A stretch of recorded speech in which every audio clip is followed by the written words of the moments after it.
ಆರಾಧನೆ ಮಾಡ್ತಾ ಹೋಗೋಣ ಪ್ರತಿಯೊಬ್ಬರು. We worship you, Jesus.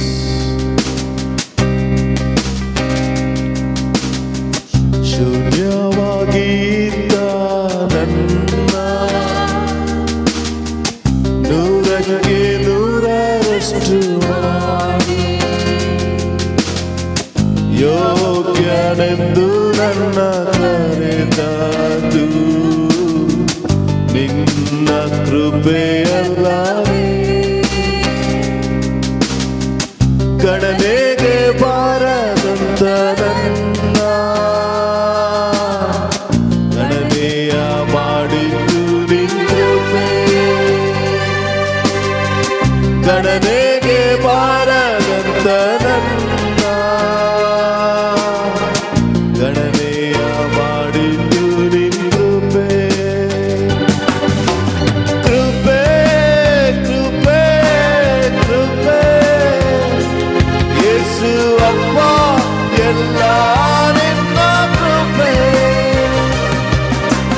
ಕೃಪೆ ಕೃಪೆ ಕೃಪೆ ಯೇಸು ಅಪ್ಪ ಎಲ್ಲ ನಿನ್ನ ಕೃಪೆ. ಶೂನ್ಯವಾಗಿದ್ದ ನನ್ನ ನೂರಕ್ಕೆ ನೂರರಷ್ಟು ಮಾಡಿದ್ದು ಯೋಗ್ಯನೆಂದು ನನ್ನ ಕರೆದದು ನಿನ್ನ ಕೃಪೆಯಲ್ಲವೇ. ಗಣನೆಗೆ ಬಾರದಂತ ನನ್ನ ಗಣನೆಯ ಮಾಡಿದ್ದು ನಿನ್ನ ಕೃಪೆ. ಗಣನೆಗೆ ಬಾರದಂತ ನನ್ನ ಗಣನೆಯ ಮಾಡಿದ್ದು ನಿನ್ನ ಕೃಪೆ. ಎಲ್ಲರೂ ಹೇಳ ಕೃಪೆ ಕೃಪೆ ಕೃಪೆ ಕೃಪೆ ಯೇಸು ಅಪ್ಪ ಎಲ್ಲ ನಿನ್ನ ಕೃಪೆ. ಕೃಪೆ ಕೃಪೆ ಕೃಪೆ ಯೇಸು ಅಪ್ಪ ಎಲ್ಲ ನಿನ್ನ ಕೃಪೆ. ನನ್ನ ಜೀವನ ಸಾಗುತ್ತಿರುವುದು ನನ್ನ ಬಲದಿಂದಲ್ಲ.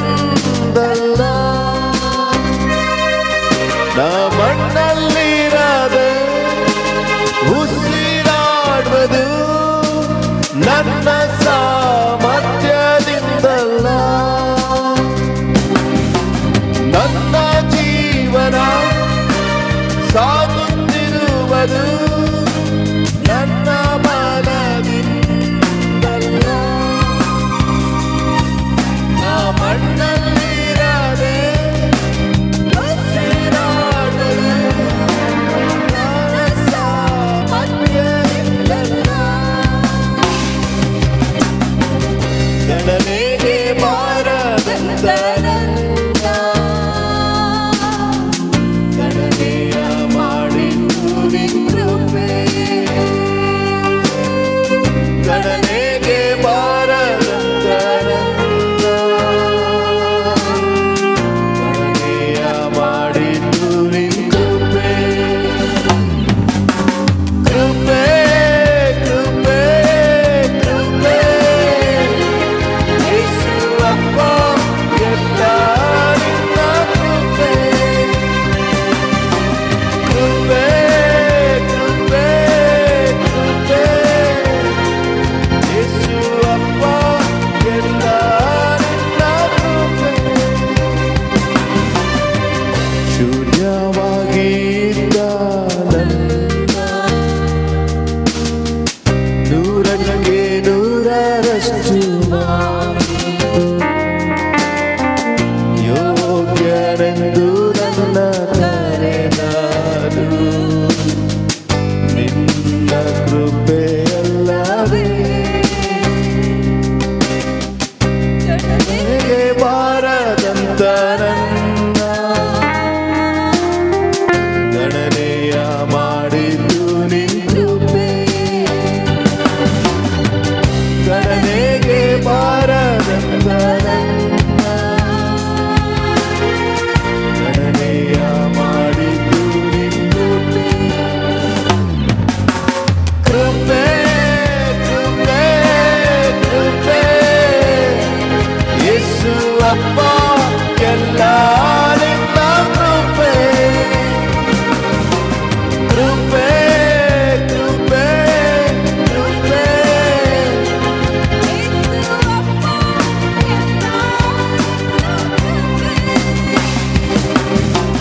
ನನ್ನ ಕುಟುಂಬ ನೆಮ್ಮದಿಯಾಗಿರುವುದು ನನ್ನ ಐಶ್ವರ್ಯದಿಂದಲ್ಲ, ನ ಹತ್ತಲಾಗದ ಸ್ಥಾನ ಕತ್ತಿದ್ದು ನನ್ನ ಜ್ಞಾನದಿಂದಲ್ಲ. ನನ್ನ ಕುಟುಂಬ ನೆಮ್ಮದಿಯಾಗಿರುವುದು ನನ್ನ ಐಶ್ವರ್ಯದಿಂದಲ್ಲ, ನ ಹತ್ತಲಾಗದ ಸ್ಥಾನ ಕತ್ತಿದ್ದು ನನ್ನ ಜ್ಞಾನದಿಂದಲ್ಲ. ಗಣನೆಗೆ ಬಾರದಂತ ನನ್ನ ಗಣನೆಯ ಮಾಡಿದ್ದು ನಿನ್ನೃಪೆ, ಗಣನೆಗೆ ಬಾರದಂತ ನನ್ನ ಗಣನೆಯ ಮಾಡಿದ್ದು ನಿನ್ನೃಪೆ. ಎಲ್ಲರೂ ಹೇಳ ಕೃಪೆ ಕೃಪೆ ಕೃಪೆ ಕೃಪೆ ಯೇಸು ಅಪ್ಪ ಎಲ್ಲ ನಿನ್ನ ಕೃಪೆ, ಕೃಪೆ ಕೃಪೆ ಕೃಪೆ.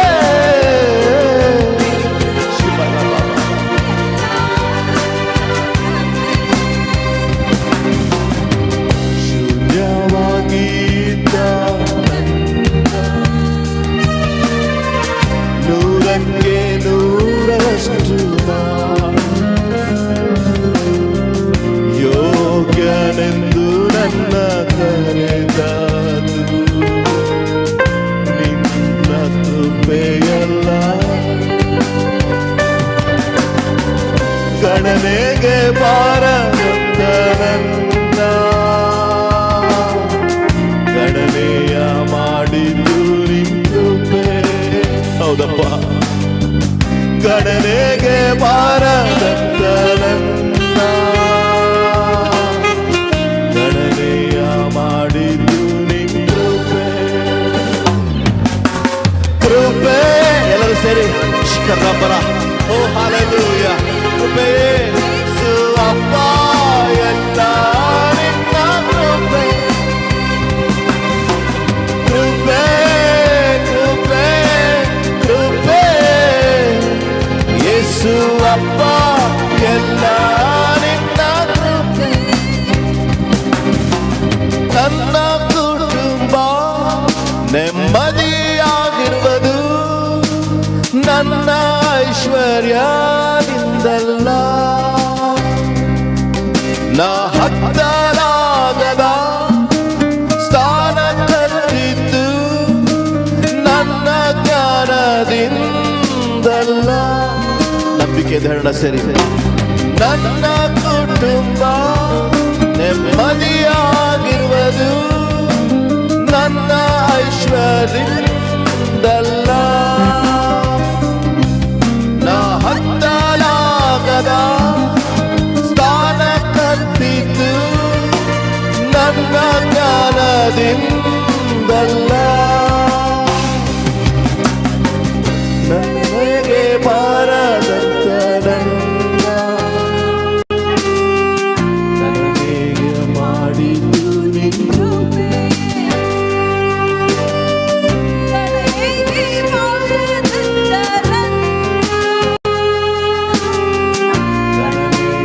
ಮಾಡಿದ್ದು ನಿನ್ನ ಕೃಪೆ.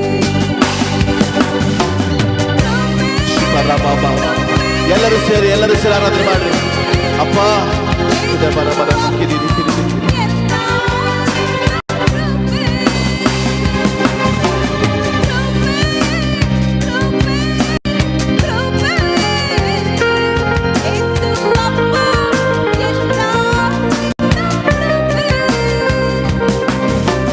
ನನ್ನ ಕುಟುಂಬ ನೆಮ್ಮದಿಯಾಗಿರುವುದು ನನ್ನ ಆದಾಯದಿಂದಲ್ಲ,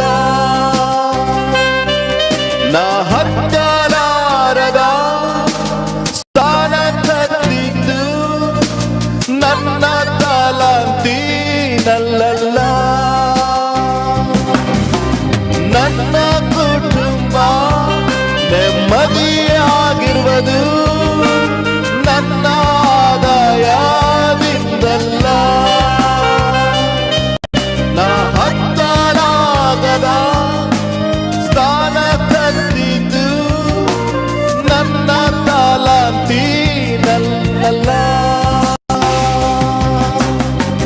ಗಣನೆಗೆ ಬಾರದಂತ ನನ್ನ ಗಣನೆಯ ಮಾಡಿದ್ದು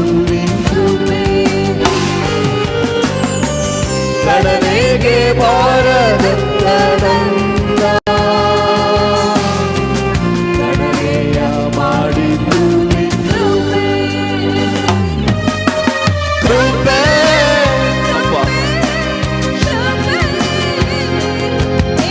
ಅಪ್ಪ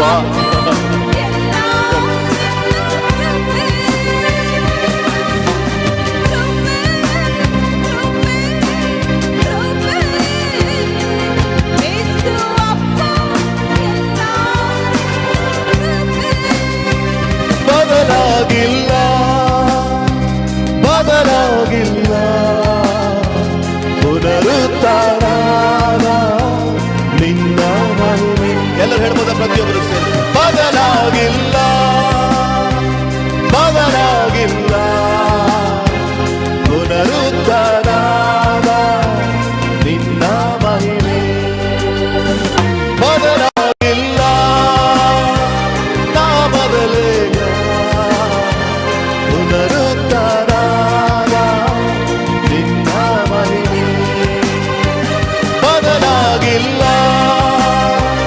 ಬದಲಾಗಿಲ್ಲ ಪುನರುತ್ಥಾನ ನಿನ್ನ ಮಹಿಮೆ ಬದಲಾಗಿಲ್ಲ ಬದಲಾಗಿಲ್ಲ ಪುನರುತ್ಥಾನ ನಿನ್ನ ಮಹಿಮೆ యేసయ్య స్తుతిಸುವೆ ನಿನ್ನನ್ನೇ ಆರಾಧಿಸುವೆ యేసయ్య స్తుತಿಸುವೆ ದೇವರ ಸ್ಪರ್ಶ ಹೊಂದಿಕೊಡ್ರಿ ಆತನ ಸ್ಪರ್ಶ ಹೊಂದಿಕೊಡ್ರಿ యేసయ్య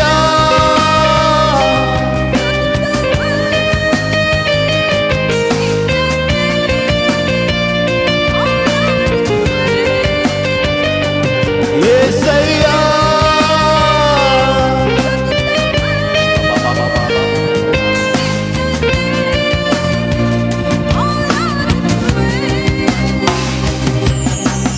ಎಂದಿಗೂ ಎಂದೆಂದಿಗೂ ಬದಲಾಗದ ನನ್ನೇಸು ಎಂದಿಗೂ ಎಂದೆಂದಿಗೂ ಬದಲಾಗದ ನನ್ನೇಸು ಬದಲಾಗಿಲ್ಲ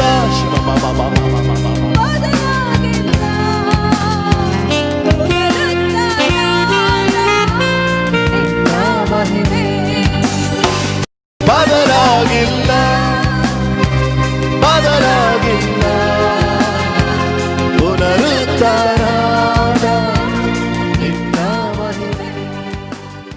ದಿನದಲ್ಲಿ पिछले बार ಲೂಕನು ಬರೆದ ಸುವಾರ್ತೆಯಲ್ಲಿ ಕಳೆದಂತ ವಿಷಯವನ್ನು ನಾವು ಕೇಳಿದುಕೊಂಡೆವು. लूक की सुसमाचार में बहुत विचारों को हमने देखा था.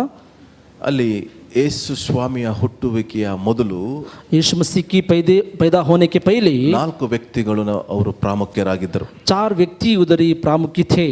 ಒಬ್ಬನು ಜಕರಿಯನು, पहला जकरिया, 2 ಮರಿಯಳು, और दूसरा मरियम, 3 ಯೋಸೇಫನು, और तीसरा यूसुफ, 4 ಕುರುಬರು. और चरवाए.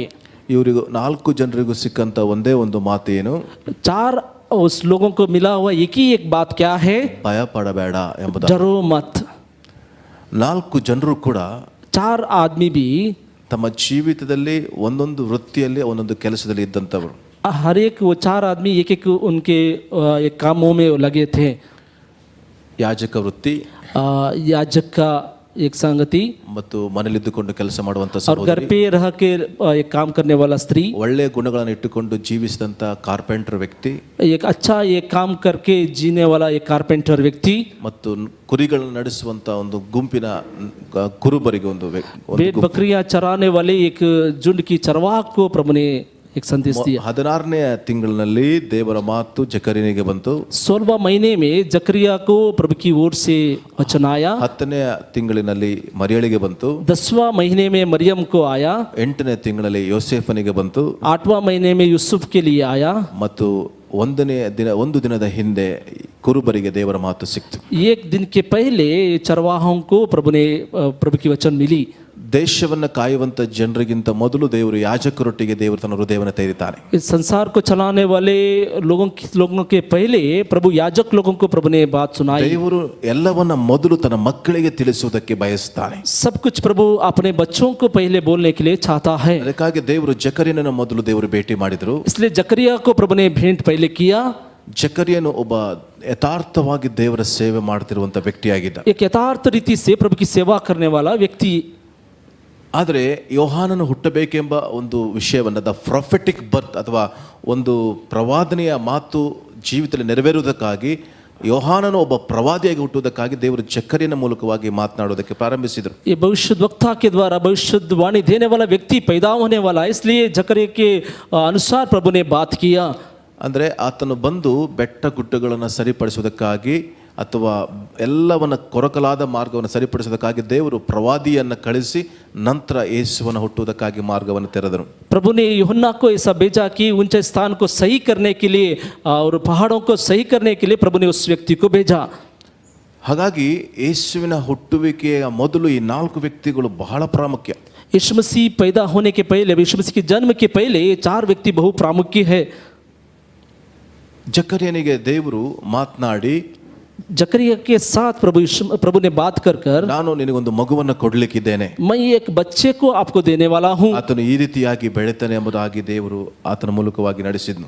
ऐसे रीति से एक बड़े होगा, ये बड़ा होगा, ऐसा प्रभु ने कहा। ಜಕರಿಯನಿಗೆ ಒಂದು ನಂಬಲಾರದಂತ ಒಂದು ಮಾತು, बिना विश्वास करने के लिए नहीं होगा, वैसा एक बात प्रभु ने कहा। ಅಂತ ಸ್ಥಿತಿಯಲ್ಲಿ ದೇವರು ಆತನ ಒಂದು ನಂಬಿಕೆಯನ್ನು ಹುಟ್ಟಿಸಿ ಆತನ ಕಟ್ಟುವುದಕ್ಕಾಗಿ ದೇವರು ತೀರ್ಮಾನ उस स्थिति में उसके विश्वास को बढ़ाने के लिए प्रभु ने उसके साथ बात किया।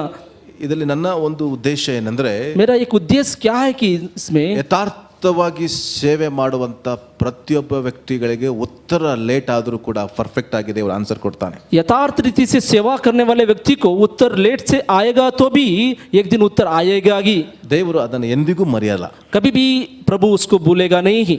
ದೇವರು ತಡ ಮಾಡಿದರೂ ಕೂಡ ತನ್ನ ಮಕ್ಕಳಿಗೆ ಎಂದಿಗೂ ಒಳ್ಳೆಯದನ್ನೇ ಮಾಡುವ ಆತನಾಗಿದ್ದಾನೆ. मगर प्रभु देर से देगा तो ही प्रभु अच्छा ही करने वाला प्रभु है। ತನ್ನ ಮೇಲೆ ಭರವಸೆ ಇಟ್ಟು ಜೀವಿಸುವ ಪ್ರತಿಯೊಬ್ಬ ವ್ಯಕ್ತಿಗಳ ಆಸೆಯನ್ನು ದೇವರು ಪೂರ್ತಿಗೊಳಿಸ್ತಾನೆ. उसके ऊपर विश्वास रखकर जीने वाले सभी लोगों की एक आशा को प्रभु पूरा करेगा। ಈಗ ಜಕರಿಯನು ಹುಟ್ಟಿದನು, ಯೋಹಾನನು ಹುಟ್ಟಿದನು. अभी यूहन्ना जन्म ले लिया। ಆ ಹುಟ್ಟಿದಂತ ಯೋಹಾನನು वो पैदा होने का यूहन्ना, ಅಲ್ಲಿಯವರೆಗೂ ಇವನಿಗೆ ಬಾಯಿ ಮಾತಿಲ್ಲ. उस दिन तक उसकी एक बोली नहीं आई। ಬೋರ್ಡ್ ಅನ್ನು ನೋಡಿ ಬರಿಬೇಕಾಗಿತ್ತು. उस एक बोर्ड पे उसको लिखना था। ಯಾವ ಹೆಸರಿಡಬೇಕು ಎಂಬುದಾಗಿ ಕೇಳಿಕೊಂಡಾಗ ಆ ಹೆಸರು ಬರೆದ ಮೇಲೆ ಆತನ ಬಾಯಿ ತೆರೆಯಲ್ಪಡ್ತು. इस नाम को रखना है, उस नाम को लिखने के बाद ही उसकी मुंह बोलने के लिए ओपन हो गया। Hallelujah, hallelujah. ಒಂದು ಸಾರಿ ದೇವರು ನಮ್ಮ ಜೀವಿತದಲ್ಲಿ ತನ್ನ ಮಾತನ್ನ ನೆರವೇರಿಸುವುದಕ್ಕಾಗಿ हर एक बहुत बार हमारे जीवन में प्रभु की वचन पूरा होने के लिए ನಾವು ನಮ್ಮ ಬಾಯನ್ನು ದೇವರು ಬಂದ್ ಮಾಡೋದು ಒಳ್ಳೆಯದು. बहुत बार प्रभु हमारे मुंह को बंद करना ये अच्छा है, ಹೌದಾನೆ? है कि नहीं है? ದೇವರು ಅವನ ಬಾಯಿಗೆ ಜಿಪ್ ಹಾಕಿಬಿಟ್ಟ, ಲಾಕ್ ಹಾಕಿಬಿಟ್ಟ. उसकी एक मुंह को प्रभु ने जिप लगा दिया। ಯಾಕಂದ್ರೆ क्योंकि ಆತನ ಜೀವಿತದಲ್ಲಿ ಆತನು ಗಬ್ರಿಯಲ್ ದೇವದೂತನಿಗೆ ನಾನು ಮುದುಕನು, ನಾನು ನನ್ನ ಕೆಲವು ವಯಸ್ಸು ಆಗೋದಿಲ್ಲ ಎಂಬುದಾಗಿ ಹೇಳಿದ ಆತನು उसके जीवन में गब्रिएल स्वर्गदूत को ही उसने कहा था कि मैं बूढ़ा हो गया हूँ, मुझसे कुछ भी नहीं होगा। ಆತನ ಜೀವಿತದಲ್ಲಿ ನೆಗೆಟಿವ್ ಆಗಿ ಮಾತಾಡಿರಬಹುದು. कितने बार उसने नकारात्मक बातें उसके जीवन में ಅದಕ್ಕಾಗಿ ದೇವರು ಅವನ ಬಾಯನ್ನು ಮುಚ್ಚಿದನು. इसलिए उसकी मुंह को प्रभु ने बंद किया, ದೇವರು ತನ್ನ ಮಾತನ್ನು ನೆರವೇರಿಸಿದನು. प्रभु की बात को प्रभु ने पूरा किया। ಹಾಗೆ ऐसे ही ನಾವು ಕಳೆದ ದಿನಗಳಲ್ಲಿ ಜಕರಿಯನ ವಿಷಯದಲ್ಲಿ ತಿಳಿದುಕೊಂಡೆವು. हम पिछले बार जकरिया के बारे में हमने सुना। ಇವತ್ತು ನಾವು ತಿಳಿದಕ್ಕಿರುವಂತ ಸ್ತ್ರೀ ಅವಳು ಮರಿಯಳು. आज हम सीखने वाले एक संगति स्त्री मरियम के बारे में। ಮರಿಯಳು ಅಂದ್ರೆ ಬಿಟರ್ನೆಸ್ ಅಥವಾ ಕಹಿತನ ಇಟ್ಟುಕೊಂಡವಳು ಎಂಬುದಾಗಿ. ಕಹಿತನ ಇರಲಿ, मरियम का एक पद का अर्थ है कि कड़वापन, ऐसा ಅದರ ಅರ್ಥ ಬಿಟರ್ನೆಸ್. उसका अर्थ है कि कड़वापन. ಆದರೆ ದೇವರು ಅವಳಿಗೆ ಸಿಹಿ ಸುದ್ದಿ ಕೊಡ್ತಾ ಇದ್ದಾನೆ. उसकी मगर प्रभु ने उसको एक मीठी एक संगति बोल रहा है. ದೇವರು ಅವಳಿಗೆ ಕೊಟ್ಟಿದ್ದು ಸಿಹಿ ಸುದ್ದಿನ ಕೈ ಸುದ್ದಿನ? प्रभु ने उसको कड़वाई का संगति दिया है कि नहीं तो एक मीठा संगति दिया है. ದೇವರು ಕೊಟ್ಟಿದ್ದು ಸಿಹಿ ಸುದ್ದಿ, प्रभु ने दिया है मीठा एक संगति, ಫಸ್ಟ್ ತೆಗೆದುಕೊಂಡಿದ್ದು ಕಹಿಯಾಗಿ. मगर उसने पहले लिया उसको कड़वाई के रीति से. ದೇವರೇ ಇದು ಹೇಗಾದೀತು? प्रभु से कहा उसने कैसे होगा, ಇದು ಹೇಗೆ ಸಾಧ್ಯ? ये कैसे होगा. ಈಗ ಪ್ರಶ್ನೆ ಒಂದು, ये प्रश्न एक प्रश्न है. ಈಗ ಮೊದಲನೆಯ ಒಂದು ಮಾತಿನ ಪ್ರಕಾರ एक पहले बात की तरह ಜಕರಿಯನ ಹೊಟ್ಟೆಯಲ್ಲಿ ಮಗು ಹುಟ್ಟದ, ಎಲಿಜಬೆತನ ಮಗಳ ಹೊಟ್ಟೆಯಲ್ಲಿ ಮಗು ಹುಟ್ಟದ? जकरिया के पेट में बच्चा पैदा होगा कि नहीं तो एलिजबेथ के पेट में बच्चा ಎಲಿಜಬೆತ್ ಅಲ್ಲಿ, एलिशबा के पेट में. ಆದ್ರೆ ದೇವರು ಜಕರಿಯನೊಟ್ಟಿಗೆ ದೇವರು ಮಾತಾಡಿದ್ದಾರೆ. मगर प्रभु ने जकरिया से बात किया. ಇಲ್ಲಿ ಯಾಕೆ ಮರಿಯಳ ಹತ್ರ ಬಂದಿದ್ದಾರೆ? मगर इधर मरियम से क्यों बात कर रहा है? ಯೋಸೆಫನ ಹತ್ರ ಹೋಗ್ಬೋದಿತ್ತಲ್ಲ ಫಸ್ಟಿಗೆ. यूसुफ के साथ पहले बात कर सकता था ना. ಏನ್ ಡಿಫರೆನ್ಸ್? क्या एक अंतर है, डिफरेंस है. ಅಲ್ಲಿ ಮದುವೆ ಆಗಿದ್ದಾರೆ, ಇಲ್ಲಿ ಮದುವೆ ಆಗಿಲ್ಲ, ಅಷ್ಟೇ ಡಿಫರೆನ್ಸ್. उधर ही उनकी शादी हो गया था मगर इसकी शादी नहीं हुई थी. ಮದುವೆ ಆದ್ಮೇಲೆ शादी होने के बाद ಯಜಮಾನ उसके ಹೆಡ್, उसके पति हेड है. ಮಾತು ಬರ್ಬೇಕಾದ್ರೆ ಹೆಡ್ ಮೂಲಕನೇ ಬರ್ಬೇಕು. और उसकी वो बात आना है तो उसकी हेड के द्वारा ही आना है. ಅರ್ಥ ಆಗ್ತಿದ್ಯಾ? आपको समझ में आ रहा है? ಜಕರಿಯನಿಗೆ ದೇವರು ಫ್ಯಾಮಿಲಿಯಲ್ಲಿ ದೇವರು ಏನಾದರೂ ಮಾಡಬೇಕಾಗಿದ್ರೆ ಜಕರಿಯನು ಹೆಡ್ ಆಫ್ ದ ಫ್ಯಾಮಿಲಿ, ಆ ಹೆಡ್ ಮೂಲಕನೇ ಬರಬೇಕಾಗಿದ್ದು ದೇವರು ಮಾತನಾಡಿದ್ರು. जकरिया की एक परिवार में कुछ करना है तो जकरिया से हेड से ही प्रभु ने बात करना था. ಆದ್ರೆ ಇಲ್ಲಿ ಯೋಸೇಫನು ಇನ್ನು ಹೆಡ್ ಆಗಿರ್ಲಿಲ್ಲ, ಖಾಲಿ ಬಿಡ್ ಆಗಿದ್ದ ಅಷ್ಟೇ. मगर यूसुफ अभी तक हेड नहीं Engage हुआ ಆಗಿತ್ತು था, ಅಷ್ಟೇ. एंगेजमेंट हुआ था उतना ही. ಹೆಡ್ ಆಗಿರ್ಲಿಲ್ಲ. उसका मतलब है कि ಒಂದು उसकी ವೇಳೆ ಹೆಡ್ सिर नहीं- ಆಗಿದ್ರೆ ಆತನ ಮೂಲಕವಾಗಿ ದೇವರು ಬರ್ತಾ ಇದ್ರೇನೋ. मगर वो ये सिर बनता तो उसके साथ से प्रभु बात करता था. ಒಂದು ವೇಳೆ ಆತನ ಹೆಡ್ ಆಗಿದ್ರೆ मगर एक बार वो एक सिर बना था, ಯೇಸು ಆ ಸ್ತ್ರೀಯ ಹೊಟ್ಟೆಯಲ್ಲಿ ಹುಟ್ಟಲಿಕ್ಕೆ ಸಾಧ್ಯ ಇರ್ತಿರ್ಲಿಲ್ಲ. मगर यीशु मसीह उस स्त्री की एक पेट में नहीं पैदा होता ಕರೆಕ್ಟಾ? था. ಯಾಕೆಂದ್ರೆ ಯೇಸು ಹುಟ್ಟಬೇಕಾಗಿದ್ರೆ मगर यीशु मसीह जन्मा होना तो ಅಲ್ಲಿ ಕ್ಲೀನ್ ಆಗಿ ಬರೆಯಲ್ಪಟ್ಟಿದೆ, उधर इसे लिखा गया है कि ಕನ್ಯೆ ಅಥವಾ ವರ್ಜಿನ್ ಎಂಬುದಾಗಿ ಬರೆಯಲ್ಪಟ್ಟಿದೆ. एक कन्या के संगति ऐसा लिखा गया है. ಓದಿದ್ರಲ್ವಾ? ಆದ್ರೆ ಎಲಿಜಬೆತ್ ವರ್ಜಿನ್ ಆಗಿರ್ಲಿಲ್ಲ. मगर एलिशबा वो ये कन्या नहीं थी. ಆದ್ರೆ मगर ಮರಿಯಳು मरियम, ಅವಳು ಹೇಳ್ತಾಳೆ, ನಾನು ಪುರುಷನನ್ನ ಅರಿತವಳಲ್ಲ मैं ಎಂಬುದಾಗಿ ಹೇಳ್ತಾಳೆ. कभी भी पुरुष को नहीं जानी हूँ ऐसा उसने कहा, वो कह रही है. ಅಂದ್ರೆ उसका मतलब ನೀನು ಎಂಗೇಜ್ ಆದ್ಮೇಲೆ आपकी एंगेजमेंट होने के बाद ನೀನು ಹೆಡ್ ಆಗಲ್ಲ. आप हेड नहीं होंगे. ಮದುವೆ ಆದ್ಮೇಲೆನೆ ಹೆಡ್ ಆಗೋದು. आपकी शादी होने के बाद ही आप head होंगे. ನಿಶ್ಚಿತಾರ್ಥವಾಗಿತ್ತು उसका एंगेजमेंट हो गया था ಕನ್ಯೆ, मगर कन्या ही थी. ಮದುವೆ ಆದ್ಮೇಲೆನೆ शादी की होने के बाद ದೇವರ ಉದ್ದೇಶವನ್ನು ಅವಳು ಫುಲ್ಫಿಲ್ ಮಾಡೋದಕ್ಕೆ ಹೋಗ್ತಾ ಇದ್ಲು. प्रभु के उद्देश्य को पूरा करने के लिए. हालेलुया. हालेलुया. ಹಾಗಾಗಿ इसलिए ನನ್ನ ಪ್ರಿಯ ಯವನಸ್ಥರೇ, आज जवान लोग, ಸಹೋದರರೇ, एक बहन, ಸಹೋದರಿಯರೇ, प्यारे बहन, ನಿಮ್ಮ ಜೀವಿತವನ್ನ आपके जीवन को ಮದುವೆ ಆಗುವವರೆಗೂ शादी होने के तक ಶುದ್ಧತೆಯಲ್ಲಿ ಕಾಪಾಡಿಕೊಳ್ಳಿ. आप पवित्रता से उसको रखना है. ಹಾಲೆಲೂಯಾ. हालेलुया.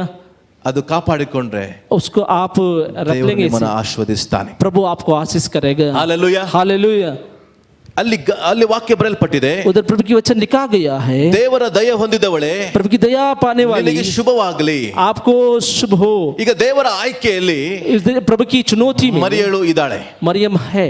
ಸ್ವಲ್ಪ ನಾನು ಇವತ್ತು ಈ ವಚನ ನಿಮ್ಮ ಒಳಗೆ ಡೀಪ್ ಆಗಿ ಹಾಕಬೇಕೆಂಬುದಾಗಿ ಬಯಸ್ತೇನೆ. इस वचन को मैं आपके अंदर गहराई से डालने के लिए मैं ಹಾಗಾಗಿ चाहूंगा. ಇದನ್ನ ನಾನು ಹೇಳೋದಕ್ಕಾಗಿ ನಿಮ್ಮ ಹೃದಯದಲ್ಲಿ ಇದನ್ನ ಹೃದಯವನ್ನು ತೆರೀರಿ.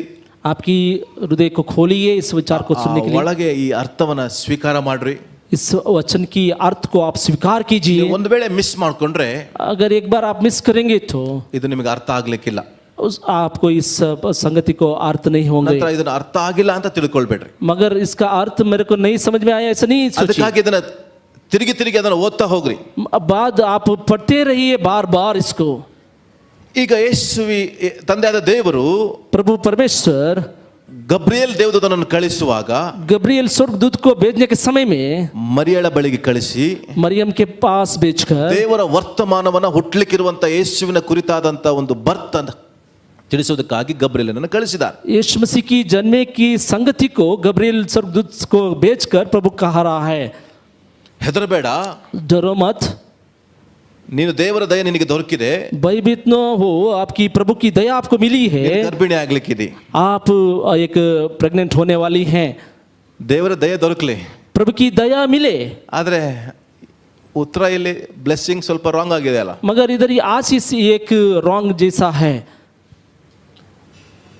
ದೇವರ ದಯ ದೊರಕಿದೆ, प्रभु की दया उसको मिली है, ನೀನು ಗರ್ಭಿಣಿಯಾಗಿ ಒಂದು ಮಗುವನ್ನ ಹೆರುವಿ. आप गर्भवती होकर एक बच्चे को जनेगी. ದೇವರೇ ನಿನ್ನ ದಯ ನನಗೆ ಇರಬೇಕು, प्रभु आपकी दया मेरे पर होना है, ದೇವ್ರ ನಿನ್ನ ದಯ ನನಗಿದ್ರೆ ಒಳ್ಳೇದು. प्रभु आपकी दया रहने से मेरे को अच्छा है. ಆದ್ರೆ ಮದುವೆ ಆಗದೆ ಗರ್ಭ ಧರಿಸೋದು ಹೇಗೆ? शादी से पहले कैसे मैं गर्भवती होंगी? ಇದೇ ಒಂದು ಪ್ರಶ್ನೆನೇ ಅನೇಕರು ಇವತ್ತು ಪ್ರಶ್ನೆಯಾಗಿ ತೆಗೆದುಕೊಂಡಿದ್ದಾರೆ. बहुत लोग इसी संगति को अपने जीवन में प्रश्न ಇದು ले ಹೇಗೆ आए हैं. ಸಾಧ್ಯ ಎಂಬ. ये कैसे होगा? ಹಾಲೆಲೂಯಾ, हालेलुया, ಹೇಳ್ರಿ ಹಾಲೆಲೂಯಾ, हालेलुया, ಹೇಳ್ರಿ ಹಾಲೆಲೂಯಾ. हालेलुया. ಅದಕ್ಕಾಗಿ ಇವತ್ತು ಈ ಸತ್ಯ ಇವತ್ತು ನಿಮ್ಮೊಳಗೆ ಹೋಗಬೇಕು. इसलिए सच्चाई आपके अंदर जाना है. ತಂದೆಯಾಗಿರುವ ದೇವರು प्रभु परमेश्वर पिता ದೇವರ ಉದ್ದೇಶವನ್ನ प्रभु की ಈ ಲೋಕದಲ್ಲಿ उद्देश्य को ಹಾಕುವುದಕ್ಕಾಗಿ अब इस संसार में डालने के लिए ಒಂದು ಕನ್ನಿಕೆ ಆಗಿರುವಂತ ಮರಿಯಳಲ್ಲಿ एक कन्या के रहने वाले एक मरियम के जीवन में ಪವಿತ್ರಾತ್ಮನ ಮೂಲಕವಾಗಿ ಗರ್ಭ ಧರಿಸುವಂತೆ ದೇವರು ಮಾಡಿದ್ರು. पवित्र आत्मा के द्वारा गर्भवती होने के जैसा उसने ಒಂದು किया. ವೇಳೆ ಪಾಪದಿಂದ ಪಾಪವನ್ನ ಜಯಿಸ್ಲಿಕ್ಕಾಗಲ್ಲ, मगर पाप से पाप पर ऊपर विजय नहीं पा सकता है. ಪರಿಶುದ್ಧತೆಯಿಂದ ಪಾಪವನ್ನ ಜಯಿಸ್ಲಿಕ್ಕೆ ಸಾಧ್ಯ. पवित्रता से पाप के ऊपर विजय पा सकते हैं. ರಕ್ತ ಶುದ್ಧ ರಕ್ತದಿಂದ ಪಾಪವನ್ನ ನಾವು ಜಯಿಸ್ಲಿಕ್ಕೆ ಸಾಧ್ಯ. एक पवित्र लहू से पाप के ऊपर विजय पा सकते हैं. ಅದಕ್ಕಾಗಿ ದೇವರ ಆಯ್ಕೆಯಲ್ಲಿ ದೇವರು ಮರಿಯಳನ್ನು ಆರಿಸಿಕೊಂಡಿದ್ದಾನೆ. इसलिए प्रभु की चुनौती में मरियम को प्रभु ने चुना. ಆರಿಸಿಕೊಂಡ ನಂತರ चुनौती के बाद ಈಗ ಆತನ ಬಳಿಗೆ उसके पास ಮಾತು ಬಂದಿದೆ. उसकी बात आई है. ಎಲ್ಲರೂ ಇವತ್ತು ನೀವು ತಿಳಿದುಕೊಳ್ಬೇಕಾಗಿರುವಂತ ವಿಷಯ ಏನಂದ್ರೆ, आज सभी हम जानने का संगति है ನೀವು कि ದೇವರ ವಾಗ್ದಾನವನ್ನ ಹೊತ್ತುಕೊಂಡು ಹೋಗುವವರು ಎಂಬುದಾಗಿ. आप प्रभु की वाचा को लेकर जाने वाला व्यक्ति हैं. ಈಗ देವರ ಮಾತು ಬಂತು, अभी प्रभु की वचन आया, ನೀನು ನಾನು ಆ ಸ್ಥಳದಲ್ಲಿ ಇದ್ದಿದ್ರೆ अगर आप मैं उस स्थल पे रहेगा तो ಇದು ನಾನು ಯಾವಾಗಲೂ ನಿಮಗೆ ನೆನಪು ಮಾಡ್ತಾ ಇರ್ತೀನಿ. मैं हर एक समय उसको मैं याद करता रहूंगा. ನೀವೇನು ಆಲೋಚನೆ ಮಾಡ್ತಾ ಇದ್ರಿ? मैं ऐसे सोचूंगा कि ನೀವು ಏನು ಆಲೋಚನೆ ಮಾಡ್ತಾ ಇದ್ರಿ? आप कैसे सोचेंगे उस संगति को. ನೀವೇನು ಆಲೋಚನೆ ಮಾಡ್ತಾ ಇದ್ರಿ? आप कैसे सोचेंगे उस संगति को. ಮದುವೆ ಆಗ್ಲಿಲ್ಲ, आपकी शादी नहीं हुई, ನಿಶ್ಚಿತಾರ್ಥ ಆಗಿದೆ, आपकी एंगेजमेंट होगी, ಎಂಗೇಜ್ಮೆಂಟ್ ಆಗಿದೆ, आपकी एंगेजमेंट हो गई है, ಎಲ್ಲಿ ಸ್ಯಾರಿ ತಗೋಬೇಕಂತ ಆಲೋಚನೆ ಮಾಡ್ತಾ ಇದ್ರಿ? आप किधर ही एक साड़ी को लेंगे ऐसा आप ಎಲ್ಲಿ सोचेंगे, ಗೋಲ್ಡ್ ತೆಗೆದುಕೊಳ್ಬೇಕಂತ ಆಲೋಚನೆ ಮಾಡ್ತಾ ಇದ್ರಿ? किधर आप गोल्ड ले लेंगे ऐसा आप सोचेंगे, ಯಾವ ಸಿಲ್ಕ್ಗೆ ಹೋಗಿ ಬಟ್ಟೆ ತಗೊಳ್ಳೋಣ ಅಂತ ಆಲೋಚನೆ ಮಾಡ್ತಾ ಇರ್ತೀರಿ? किसी एक दुकान पे जाके कपड़े को खरीदना है ऐसा ನಿಮ್ಮ सोचेंगे. ಪ್ಲಾನಿಂಗ್ ಚಾರ್ಟ್ ಅಲ್ಲಿ ಈ ಡೇಟ್ ಇಲ್ಲಿ ಹೋಗ್ಬೇಕಂತ ಪ್ಲಾನ್ ಮಾಡ್ತಾ ಇರ್ತೀರಿ. आपकी प्लानिंग चार्ट में इस डेट पे इस तारीख पे इधर इधर जाना है. ಸಡನ್ ಆಗಿ ಬಂದು सडन से आकर ನೀನ್ ಪ್ರೆಗ್ನೆಂಟ್ ಆಗ್ಲಿಕ್ಕಿದೆ ಅಂದ್ರೆ ಏನ್ ಮಾಡ್ತೀರಿ? आप गर्भवती होने वाले हैं ऐसा कहेंगे तो आपको कैसे होगा? ನಿಮ್ಮ ಏನಾಗ್ಬೋದು? ನಿಮ್ಮ ಪ್ಲಾನ್ ಅಲ್ಲ, आपकी प्लान सभी क्या होगा? ಒಂದು ಸಾರಿ ಎಲ್ಲ ಬ್ಲಾಂಕ್ ಆಗಿ ಕಾಣಬಹುದು. सभी प्लान ऐसा निकल जाएगा. ಇದು ಸೇಮ್ ಆಗಿದ್ದು ಮರಿಯಳಿಗೆ ಕೂಡ.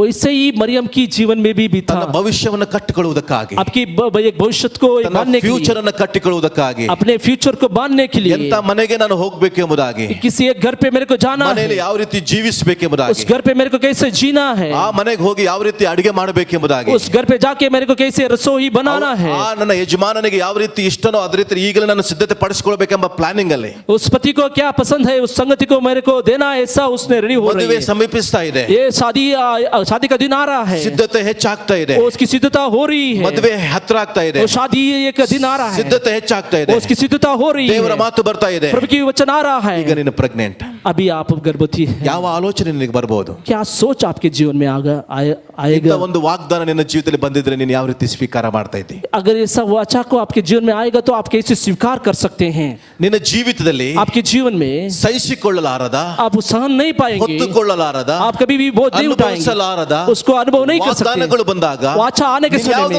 ಯಾವುದೇ ರೀತಿ ಹೊತ್ಕೊಳ್ಳಿಕ್ಕೆ ಅದನ್ನು ಸಾಧ್ಯ? कैसे आप उसको आप लेके जाएंगे? ಹಾಲೆಲೂಯಾ. हालेलुया. ಕೆಲವೊಂದು ಸಾರಿ बहुत बार ದೇವರ ಉದ್ದೇಶ ನಮ್ಮಲ್ಲಿ ಫುಲ್ಫಿಲ್ ಆಗುವಾಗ प्रभु की उद्देश्य पूरा होने के समय ನಾವು ಎಕ್ಸ್ಪೆಕ್ಟ್ ಮಾಡದ, हम क्या ನಾವು इंतजार ಹೊತ್ತುಕೊಳ್ಳಲಾರದ, करते हैं? हम नहीं उठा ನಾವು सकते, ಮಾಡಲಾರದ ಕಾರ್ಯವನ್ನ हम कभी भी कर नहीं ದೇವರು ನಮ್ಮ सकते. ಮೂಲಕವಾಗಿ ಮಾಡುವುದಕ್ಕೆ ದೇವರು ಪ್ರಯತ್ನಿಸ್ತಾನೆ. प्रभु हमारे साथ उसको करता है. ಅರ್ಥ ಆಗಿಲ್ಲ? आपको समझ में नहीं ನೀನು आया? ನಿನ್ನ ಯೋಜನೆಯಲ್ಲಿ ಇರ್ತೀಯಾ, आप आपकी योजना में ನಿನ್ನ रहेंगे, ಪ್ಲಾನ್ ಅಲ್ಲಿ ನೀನು आपकी ಇರ್ತೀಯಾ, प्लान पे आप ನಿನ್ನ रहेंगे, ರೂಟ್ ಅಲ್ಲಿ ನೀನು ಚಲಿಸ್ತಾ ಇರ್ತೀಯಾ. आपकी एक रास्ते पे आप जा रहे हैं. ಆದ್ರೆ ದೇವರು ನಿನಗಾಗಿ ಒಂದು ರೂಟ್ ಅನ್ನು ಇಟ್ಟಿದ್ದಾನೆ ಎಂಬುದಾಗಿ ತಿಳಿದುಕೋ. आपके लिए प्रभु एक एक रास्ते को रखा है, आप समझ लीजिए। ಹಾಲೆಲೂಯ. हालेलुया। ಅವಳ ಊಹೆಗೂ ಅದು ಮೀರಿರ್ಲಿಲ್ಲ. उसकी एक संगति के ऊपर, मन के ऊपर ही ಅವಳ था वो। ಆಲೋಚನೆ ಕೂಡ ಮಾಡಿರ್ಲಿಕ್ಕಿಲ್ಲ. उसने कभी भी नहीं सोचा था ನನ್ನ ಜೀವಿತದಲ್ಲಿ ಇಂಥ ಒಂದು ದಿನಗಳು ಬರ್ತದೆ ಎಂಬುದಾಗಿ. मेरे जीवन में ऐसा एक दिन आएगा। ಆಗ ಅವಳು ಕೇಳುವಂತದ್ದೇನೆಂದ್ರೆ, उसने पूछा ಇದು प्रभु से, ಹೇಗಾದೀತು? ये कैसे होगा?